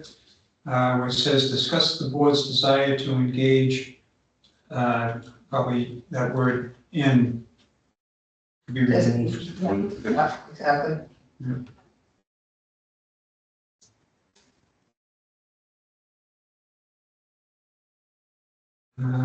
Page 3, item F, on the Mendonma landfill. Yep. Second sentence, at the beginning, which says John said. Yep. I think just He he would, yep. or would, Or you could we say. have the word he- would, so. He'd be able. So get rid of the apostrophe D, Yep, yeah. okay. On the same page. Jeez, I suck at this one. And the health agent updates, Updates. tobacco program. Yep. The fourth sentence. Yep. Which says the tobacco establishments in Mendon period. Yep. Then it says three Of. yep. Three of. While we're on that page. Yep. Yep. If we go back to E, E. not sure if my memory serves me right, but I thought I had brought up portable generator. You had, and that was actually an additional reference. You brought up. Supposedly there is one that we already have. I have to check with Chief Bagma on that, because there is a service ID tag that FET has for us. Because they asked that when I was talking to them, like, my needs request, Right. and the general was one of them, and I'm like, are we sure you already have one? It's at the fire department, so. Oh, Okay. Okay. So you'll follow that? Yeah. When if you have a free moment? Yeah. Okay, fine. I just didn't, where we discussed it, Yep. and I know we're trying to keep this to minutes. Mm-hmm. I just wanted to make sure, I was more concerned, not that it was not in the minutes, that we were gonna miss out on an opportunity. Yeah.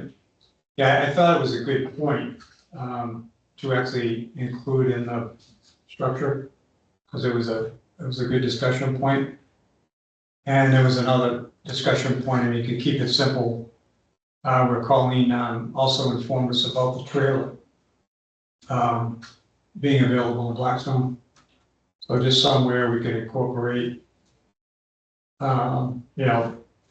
Chairman Greenberg, inquires about emergency generators. And Colleen commented on the existence of the emergency trailer Mm-hmm. as part of that, In Blackstone, was that in Blackstone, in Blackstone? Yeah. Other than that, I mean, yeah. Okay. that's all I had. Anything else? Can I have a motion? I move that we accept the minutes from March 24th as good. 12. 12, is that March 12th? What's wrong? Oh, March 12th, right. I'm ahead of myself. Close enough. March 12th, yes. I'll second to the notion, the motion to approve the meeting minutes from March 12 with the Correction. corrections. All in favor? Aye, Tom, aye. Alan, aye? both sides. Thank you.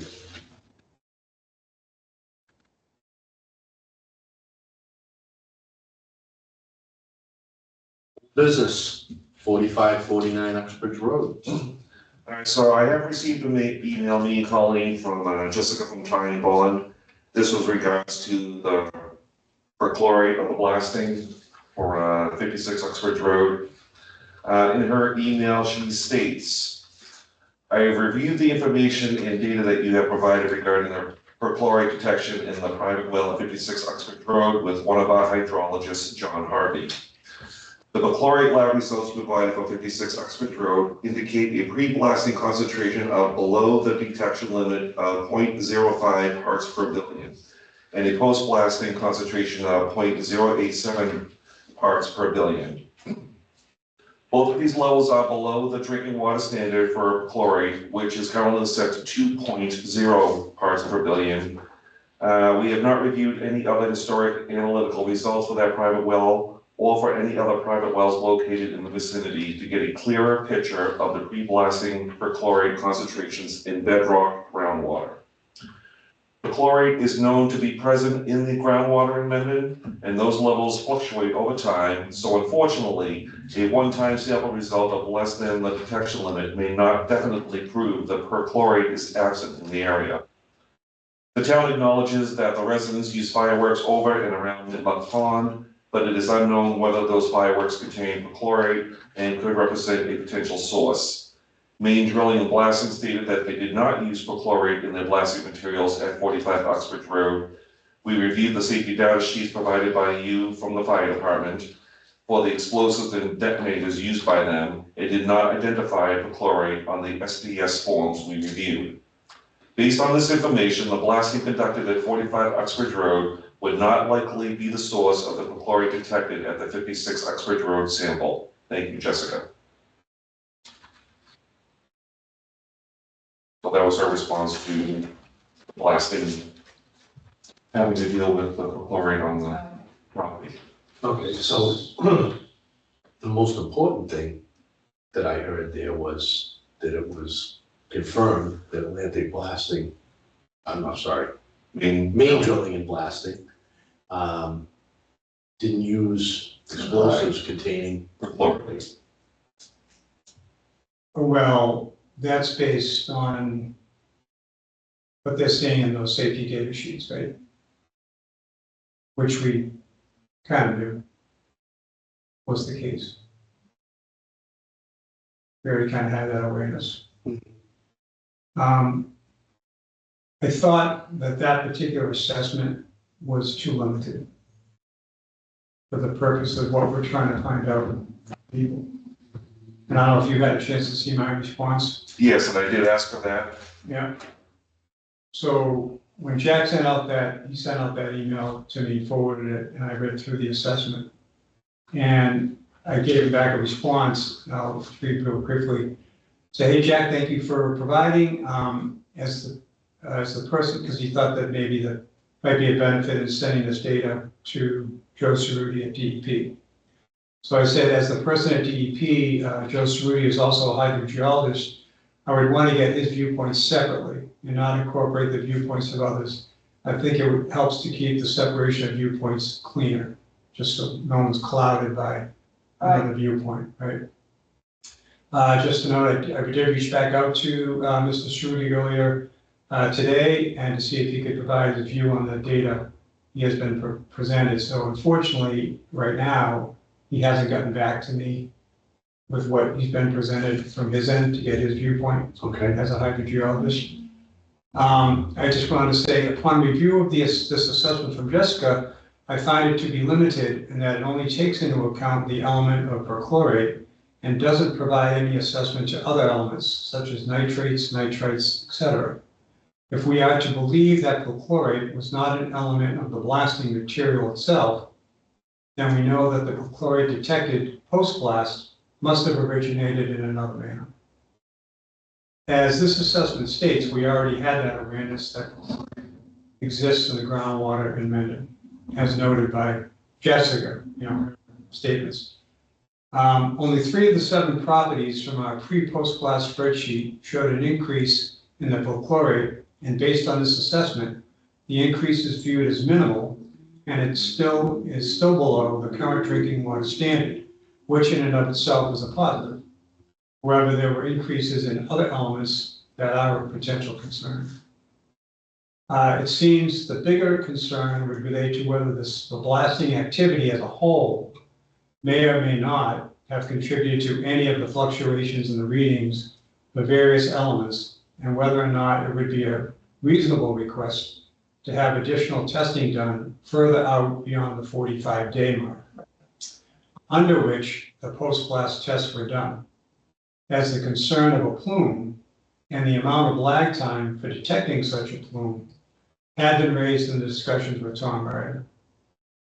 If it's possible, I would like to get Ty and Bond's view on the idea that a plume could take an extended period of time to develop, i.e. 6 to 8 months, after blasting is ended, and if such a development is possible, would it be reasonable to want to have an additional test done? Because I think that is kind of at the impasse of where we've been where we're kind of at. And I don't know if we're able to ascertain that at some point from Jessica. So just to say one, Jack, evaluating the migration of contaminants in bedrock groundwater can be very difficult and costly. So it should be noted that after any additional information and data are collected and reviewed, it still may not yield a complete picture and would remain impossible to make a conclusion that the blasting caused the concentration levels to rise.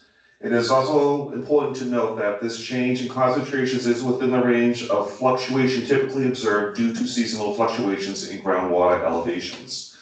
We do have the staff and experience to carry out such an elevation if the Board of Health would like, and we would be happy to provide you a proposal for our services if you would like to proceed. Thank you, Jessica.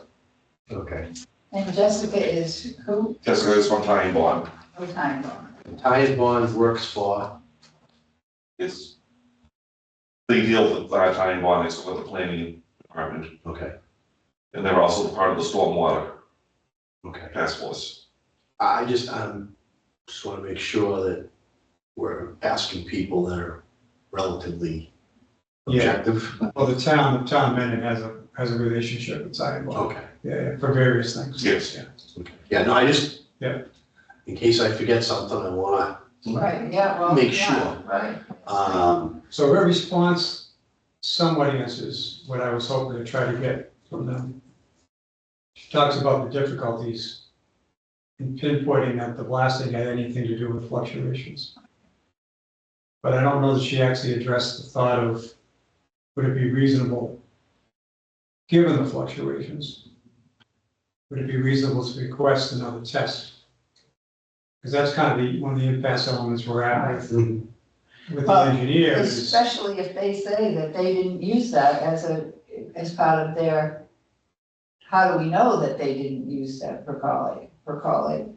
Well, we know from the reports that, the material reports, that Jack had gotten me from the fire department. And there was no indication that was in the The material. blasting material. we're sort of talking about two different things. We've determined that the prochlorate wasn't used, even though it's showing up in acceptable levels in the drinking water. Right. But you brought up a very important point, that the blasting process, not the chemicals used, Right. could have created other issues. Right. And then Jessica states that she didn't say that that's not possible. She just said that it's expensive and very difficult. What did she say? Time consuming Time consuming? in order to do that. Yeah. So unfortunately, Contaminants in bedrock groundwater can be very difficult and costly. That's what she said. so And it still may not yield a complete picture, make a conclusion. right. I guess this is another reason for your blasting regulations. Well, I think it's a good exit. I think it's a good thing for us to do. And to your point, this may only be a sample of what the town may see down the road. So I think what's just not being factored into the current guidelines is an environmental element. It seems that currently the concern is physical property with regard to blasting, but not groundwater. Right. You know, and how groundwater can be affected by blasting activity, and how that then ultimately could affect people's wells, right? So, but, you know, one of the things we've been trying to weigh here is to try to get feedback that helps guide us to make a determination whether it's reasonable for us to go back to Sean, Right, say, Sean, based on the data that we've been given and other eyes that have been looking at the data, we feel that you need to take this direction. Right. And currently, right now, I can't say that I can say that to Sean, that he should be obligated to do another test, to be honest with you. But again, that's a source.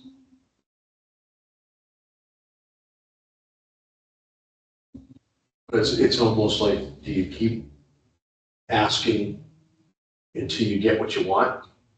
That's not right. No. You know, until you get an opinion that, because it has to be based on facts. Yeah, So it's not just an opinion that we're looking for. We're looking for some hard facts, which we haven't been able to attain. there's so many variables in this right, activity, right, you know, I mean, to conclusively say right.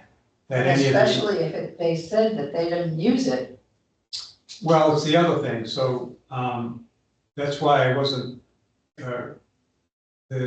assessment that Jessica provided us from her hydrogeologist focused specifically on perchlorate. But I was looking at this from a bigger picture. It wasn't just the perchlorate, because there were other elements Right, that we're not going that down. actually went up Right, yeah, that went up, yeah. on some, not on all the properties, but on some of the properties that went up. When I got that to Colleen, she said that's still within the drinking level standards. Right, so, to that point, everything so far, test-wise, results-wise, is it within the drinking water standard? Mm. But the concern that's been raised from the residential side is, okay, it's within that standard now. Is it, if I do a test in May, is it still gonna be in the standard? Right. Because that whole conversation about the potential for the plume and the amount of Right. time it might take for things to move. Right. And I do believe that they should do another test. So, I mean, and if, I think that that's But again, responsible. playing devil's advocate, they can tell you no, don't have to do anything. Right.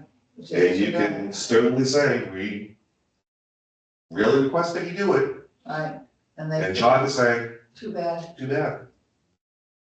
and this another reason why the regulation aspect becomes important, because now, if formal regulations get drafted, now we have specific guidelines that groups have to follow. Right. Yep. We can incorporate a testing schedule Mm-hmm. that says you have to do this time, and this time, Correct. you know, but it's not in place right now, and, Hmm, you know, I can't, rationalize. you know, I just can't say I can push that, Hmm. to be honest with you, with what I'm seeing and hearing, and I don't know. But even though those levels are within water drinking quality standards levels, didn't we come across sodium In, in drinking water? And the standard, I thought, was, It's 20 sodium, I believe. yeah, and ours was different.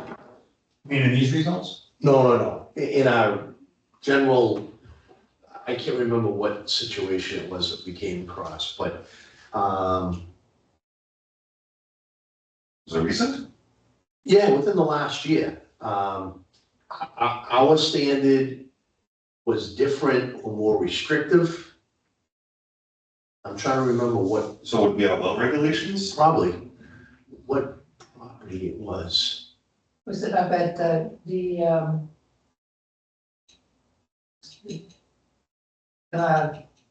Spend that I'm trying to think of his name. Think about household. Oh, Cliff Plaza? Yeah, the plaza, when they were doing that? I can't remember. Think about a household on Blackstone Street by any chance? Property on Blackstone Street? I can't put my finger on it, but I know, But are you indicating that you think something in our local standard is different than the state standard? I thought it was more restrictive, and I can't remember if we were rejecting, maybe, making a contract, a retest. I'll think about it, it'll come to me in the middle of the night. Well, so that when tests go out to labs, Right. they're state certified, Mhm. and I don't think they're going by the local town guidelines, they're going by the state requirements. When we get those tests back, if something is high, I think they're marking it based on the state standard. Yeah, like I said, I'm thinking of something that has to do with sodium. Right. I can't put my finger on the situation, but my point is, in the awkward way I'm trying to make it, is just because those levels are within standard drinking water acceptable levels, doesn't necessarily mean that they're good for you, Understood. I agree. I understand. right? I guess that's as awkward as I was doing it. That was the point I was trying to make. And I was just relating it to a situation we had with someone's sodium level. Okay. And whatever it was we wanted them to do or the builder to do. And the pushback was because maybe we were more restrictive on that level than the state. Okay. But I can't put my finger right now on what the situation was. So even though maybe it still warrants another test. You know, I mean, I haven't had anybody confirm outside of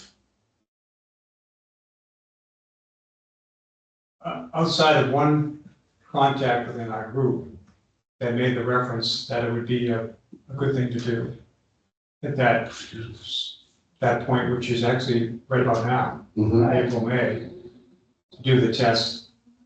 I don't have anybody else, any outside of this saying that. I'm not hearing it from Ty and Bond. Right. I haven't heard back from DEP saying that it would be a reasonable. Yeah, it's not above the goal. I mean, I don't Right. know, yeah, I think to your point, I guess you could keep going until you get the answer you want.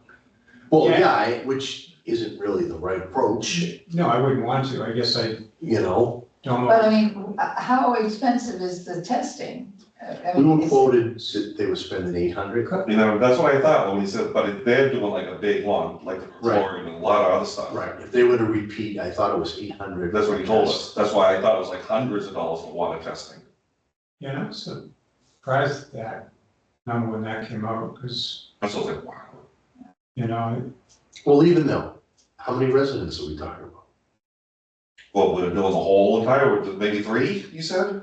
well, I think I don't think he was talking per property though. I think he was talking overall. I thought he So was you- talking per property. You got the idea it was per property? Yeah, I could try to look in my that seems notes. that seems a little. Well, that's a wider scale. Right, There's probably a chain of custody.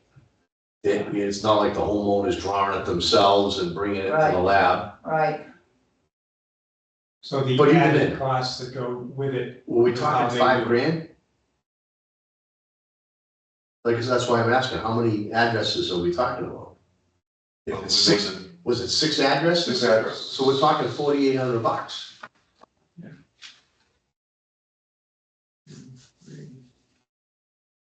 So, oh, wait, it was next one. 7 addresses. All right, so 5,600? I told my math right? Yeah, 56 times 8 is, well, 8 times 7 is 56. So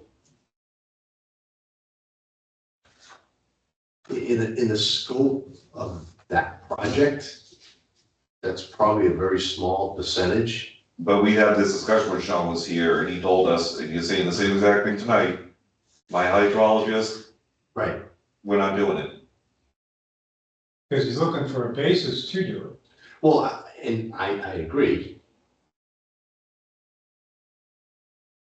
However,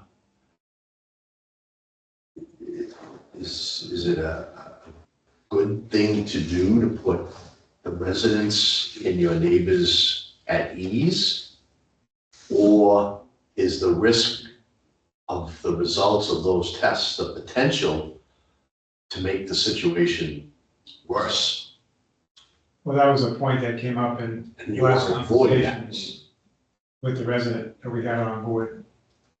That was a specific point he was trying to make, that you don't want to create more data because it could show to the negative. Right.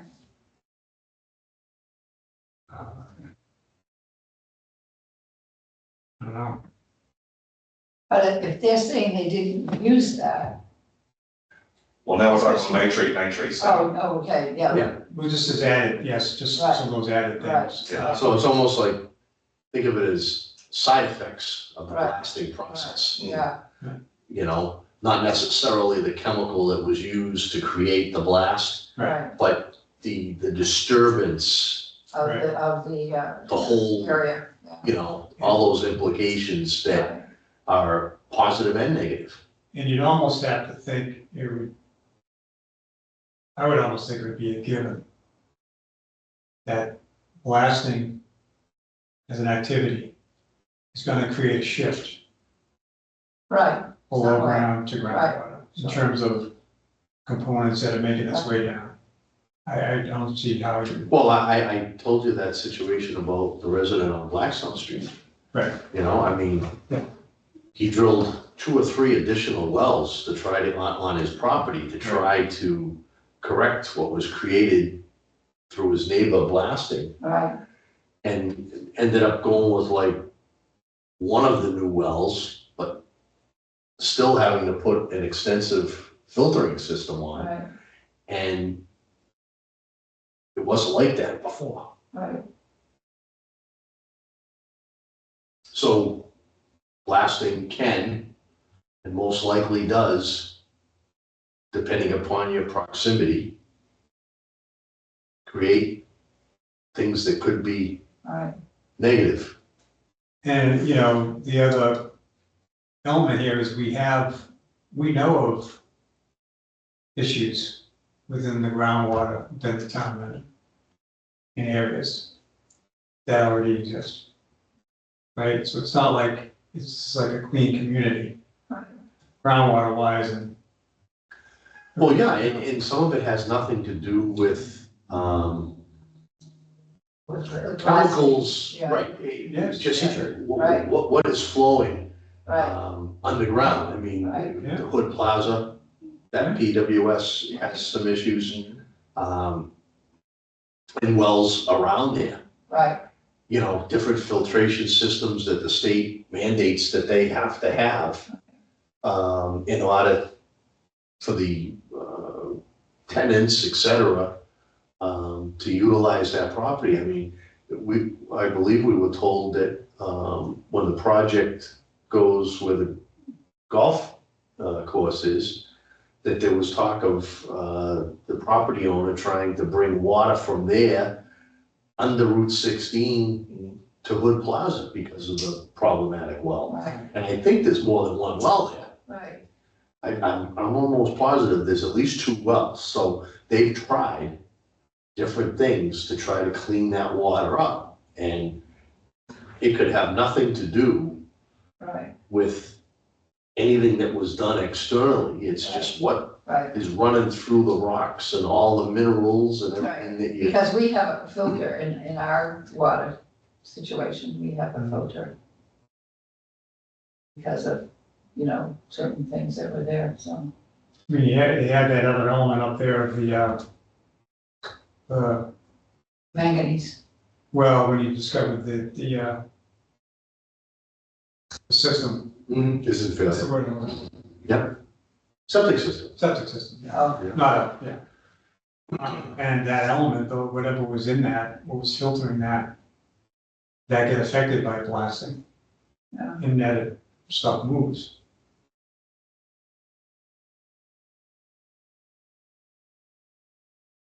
Okay, so, That's about all we have on that topic today, right? I mean, this, you know, Would it be worth asking if we were just to get a definitive answer to the question from Jessica?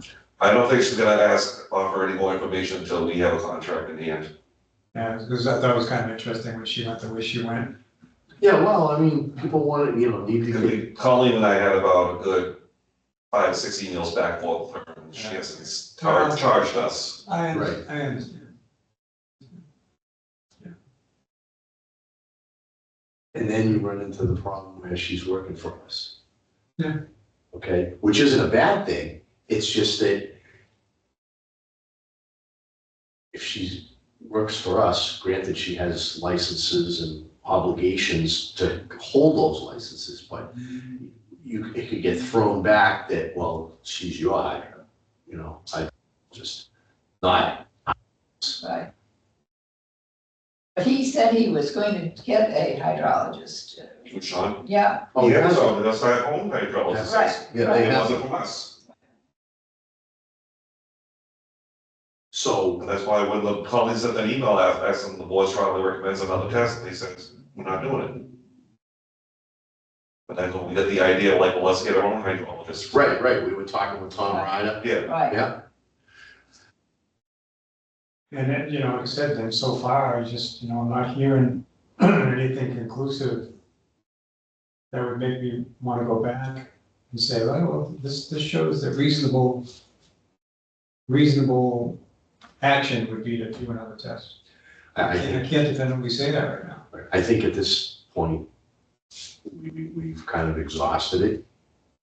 and again, the property owner, not the property wants to go further with it, then he's more than happy to go directly with Sean. Right, Oh, yeah, well, I'm sure that for the purposes of knowledge, he'll probably want to do another one if he hasn't already, within this time period right now. Because that's the point, you guys did your due diligence, I think.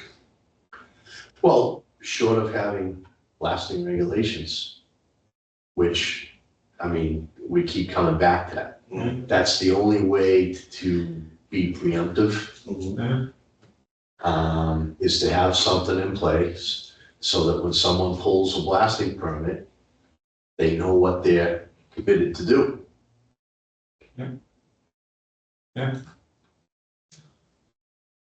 We've been here before, different, things. Yeah. All right. Mendon private well regulation update. So Tom says he might have something for us on the next meeting on April 23rd. Okay. Okay. 123. Board of, if there's nothing else on that, we'll move up to VOH admin updates, please. I still don't have a check on that, Okay. Eversource. And what are they saying, that they didn't tell you that you could do that or something? Yes. Yeah. So let me throw this out in doing some follow-up with Jack on this whole situation. So as I understand the whole picture, going back to when we took the step to spend X amount of dollars to remove an item from the area.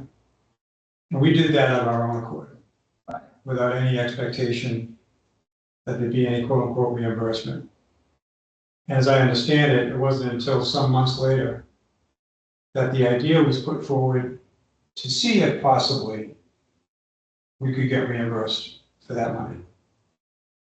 So it's been a good 6-7 months since that time, right? I believe at this point, obviously, you're not inclined to want to reimburse us. But we didn't present it to them either up front, saying we expect you to reimburse us for this. Hey, we're gonna spend this X amount of money now, and you need to So that it be doesn't, prepared to reimburse so us that for it's this. safer. We're trying to do something that's making it safer. Yeah, we took the step on Right, our own. right. So, although, given the back and forth and the regularity with Jack's communications on a weekly basis, and, Yeah. it does sound like we've been getting a lot of the Hoo-ha. typical, hoo-ha. My personal belief at this point is that we remove this item from the agenda moving forward. And that we just simply accept the fact that we put forward an expenditure to do the right thing for the residents and then move on. That would be my thought at this point. I have to agree, however, gentleman said he was gonna reimburse us. But we're probably beating a dead horse. But I told Tom, I'm like, well, after the board decides to take it off there, that's fine, but I still will email him every 2 weeks Good.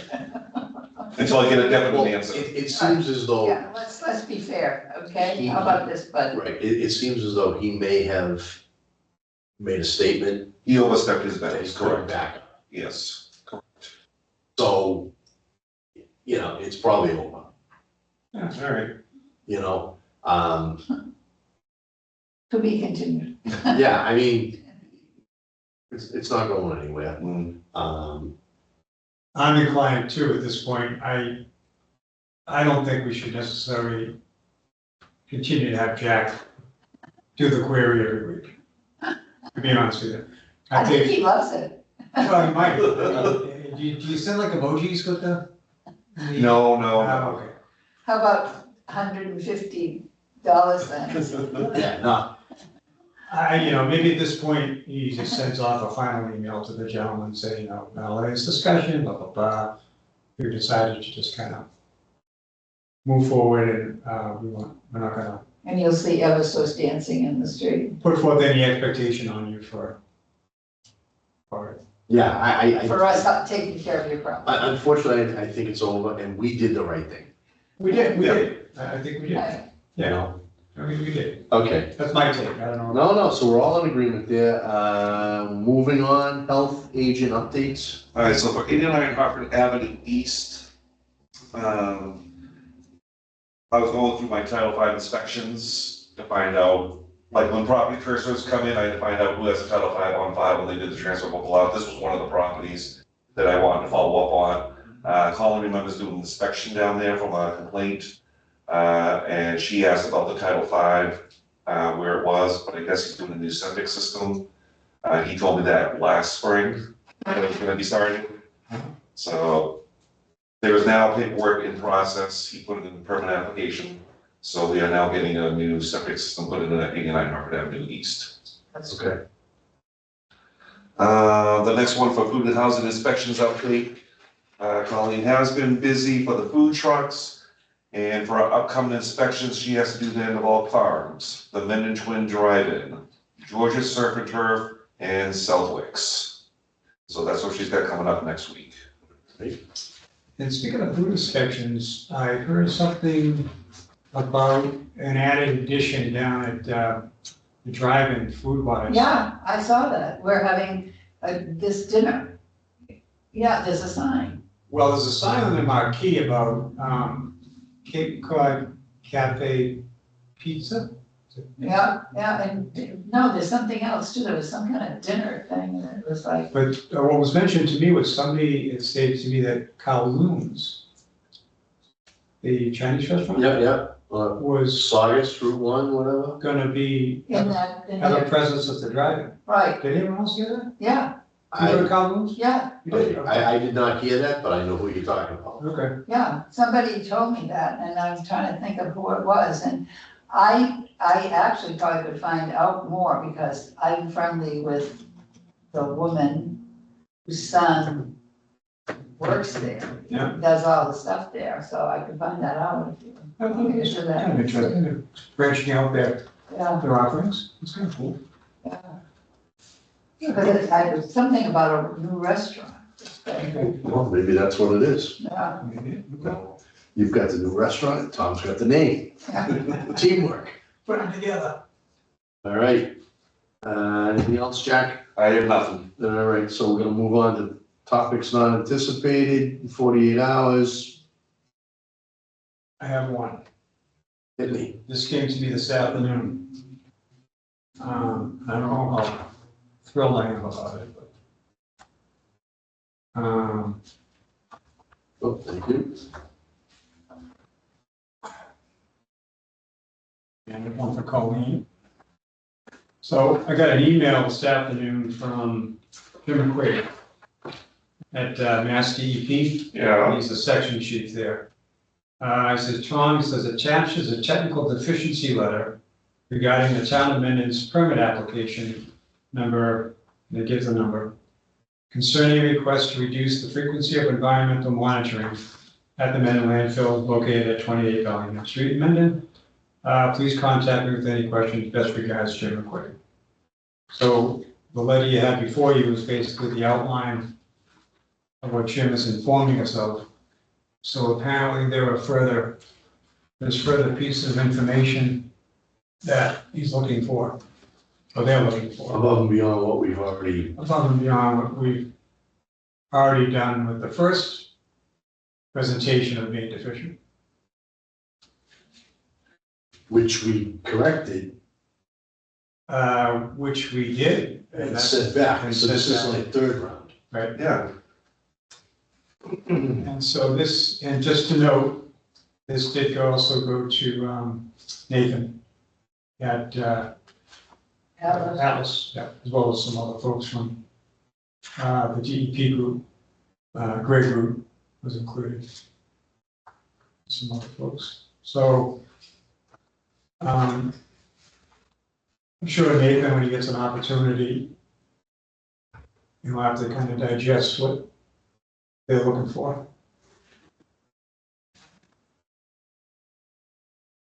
And these do seem to be a little different than what was asked the last time. I'm just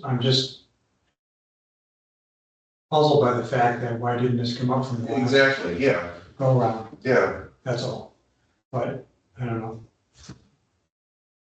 I guess they were looking at everything from the analytical data. Now more questions. Yeah, sometimes you get different eyes involved in things, and somebody's aware of one thing, and then somebody else says, oh, by the way, they also have to do this, and I'm guessing that's probably how it kind of came about. So, I mean, nothing, that I would say is earth-shattering, it's just, Especially number 4. And I think the data is not being presented consistently. yeah, that one, So somebody is looking at it no, in depth. it's, what we may want to do is between now and our next meeting, is, we should probably do a reach out to Jen and Nathan. Jen wasn't on this, but Nathan was. And just as a reference to this letter, and then whether or not we can see if they can come back on the next meeting to participate. Yeah, because it's all kind of confusing It's a little bit. language to me. Now they're getting into, it's probably more Nathan's territory, Mhm. you know? And again, I mean, I thought we had a pretty clear checklist of what they wanted us to provide. Yeah. So I think my first thought is, where does this end? How do we ever get caught up? Well, I'm thinking like, we provided everything that they asked us for, but now they're reviewing everything we submitted. Now there's more questions from what we presented. Yeah, Okay, exactly. So they're looking at the graphs, they're looking at the data, they're like, well, wait a minute, They got now we have more questions because of Yeah, this. okay, I gotcha. so. But, Okay. we have, it's that 60-day time cycle, Yeah, but, just don't want to let it lapse. no, absolutely not. We don't want to go back to the No. beginning. Yeah, I mean, it does say at the end on the last page that, we chose not to, but if we chose not to submit,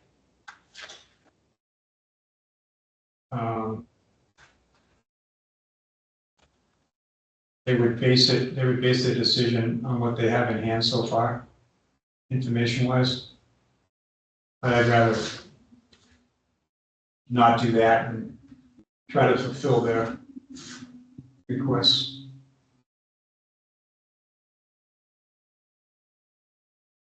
This must be somebody new in this department.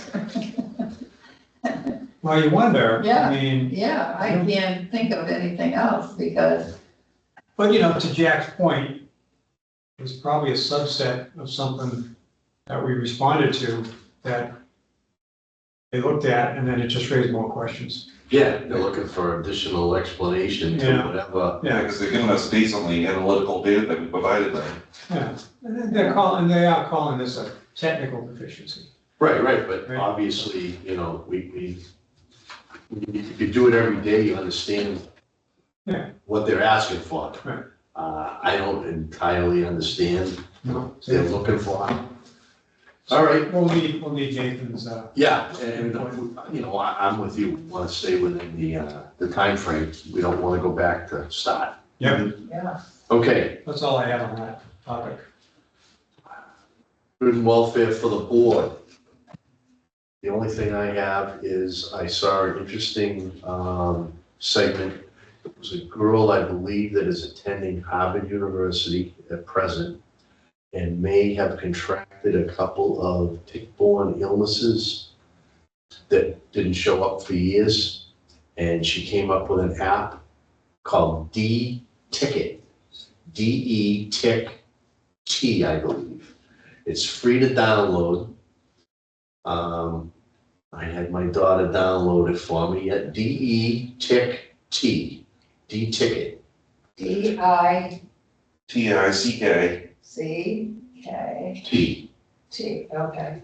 And you take a picture of the tick, and it will help you identify it. Really? Yeah, I haven't tried it yet, but it'll help you identify it. It'll help tell you what illnesses could be carried by that particular tick. Yeah. And they encourage you to save the tick. Right, So I thought that was really pretty cool. Awesome. So you monitor and get bit? Try it out, see if it works. yikes, no. And I get bit without trying. So I just wanted to pass that on. Oh, yeah, And I was actually, I didn't want to take up too much time, but I was going to tell our nurse from the collaborative. Oh, that's She awesome. mentioned mosquitoes and ticks. Yeah, But I didn't want to jam the meeting up, so I didn't bring it up at that time. Okay, that's all I got. Good. I have two items, potentially three, but the first is, we just had a request from Ann, I think you were included on the email. Mhm. So we know we have the cleanup event happening. It, so it starts this weekend on Saturday the 12th. And what Ann asked us to do was simply just, if we could, just to kind of announce it out there to folks in the community. She's been asking different boards who've had their meetings this week to kind of include it in their agenda. So I just wanted to, and it was part of the, Yeah, ended up in, that's why I get the paper, there you go. So it's in the free press, yeah, perfect. So just let the folks out there know, we got the town of Mendon cleanup event Mhm. starting on the 12th. It's gonna run from the 12th to the 27th of this month. Still looking, I think, for some volunteers. Volunteers. sign up for a street or a few streets. And the plan would be to be up at Clough School Mhm. on Saturday, starting, do we have a start time for that? That's that time. We haven't heard from the Lions Club yet. Okay, and yeah, we're still waiting to determine from the Lions Club perspective their involvement. We haven't had a confirmation. I did reach out to Mark. I was thinking at the time that thought that he was still president, but he's not. He gave me the name of the individual who is president. And I also included from the Facebook page, the email for the Men and Lions Club president. Just wanted to see if we could give us a status on their involvement. all right, But I haven't heard back from that individual yet. Okay. Mark did respond to me, just confirmed that it is this other individual who's president of the group. But I did also ask about the posting up on the Founder's Park sign on the event. He was gonna try to do that. I was gonna try to get it done yesterday. I hadn't been by there yet today. So I don't know if anyone's noticed if there's anything up on the I didn't see anything, community I calendar. can't say I noticed if it changed. Okay, because it basically was blank. yeah. Oh, okay. Yeah, Yeah, so, I haven't but noticed he was gonna look to do that. Right. You know, but other than that, the only kind of notification that's been going out is what, Social media, social Facebook media, pages, Facebook, and announcements from Yeah. Board of Health. whatever Custom Alarm might have been doing with it Right. as well, because they were focal in this as well, right? Yeah, So supplying material. So, do you want me to be there? Oh, if you're able to be there, I think We that's got a good idea.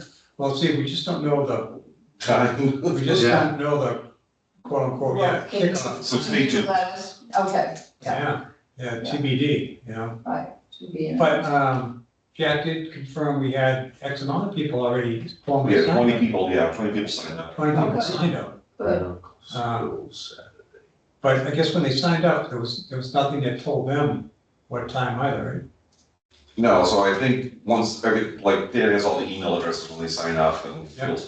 what do you call it? Blast out. Do a blast, say, Yeah. hey, show up at such and such. Yeah. Probably not gonna be too early. 10 o'clock or Mhm. 10:30. And you'll let me know, somebody? Sure, yeah. Okay. Want to do that at hand. You know, Okay. And the only other, well, one of the other things to do is, and I hope you'll all join me in this. Are you involved? sorry, That's okay. I'm at a meeting.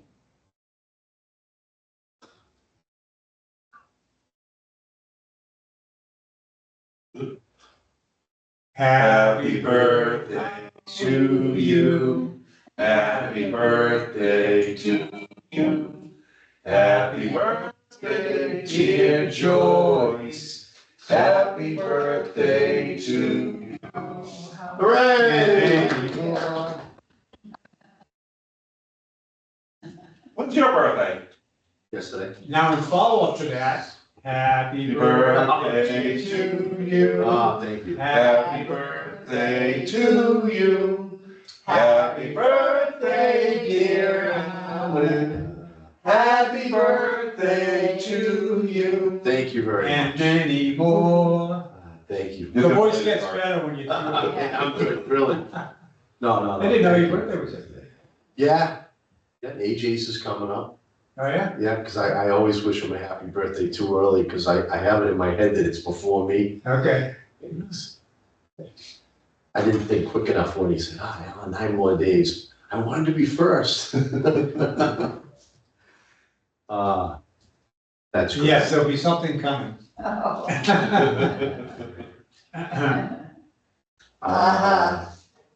Okay, Yes, next meeting April 23rd at 6:30.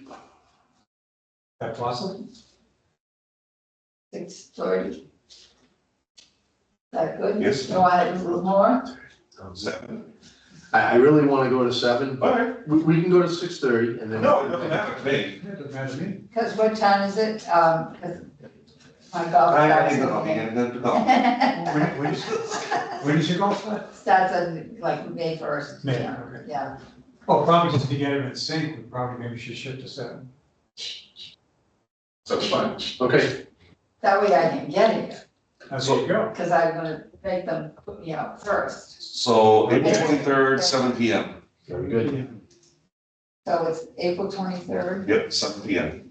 All right, motion to adjourn, I move we adjourn. I'll second the motion. all in favor? Aye. Aye.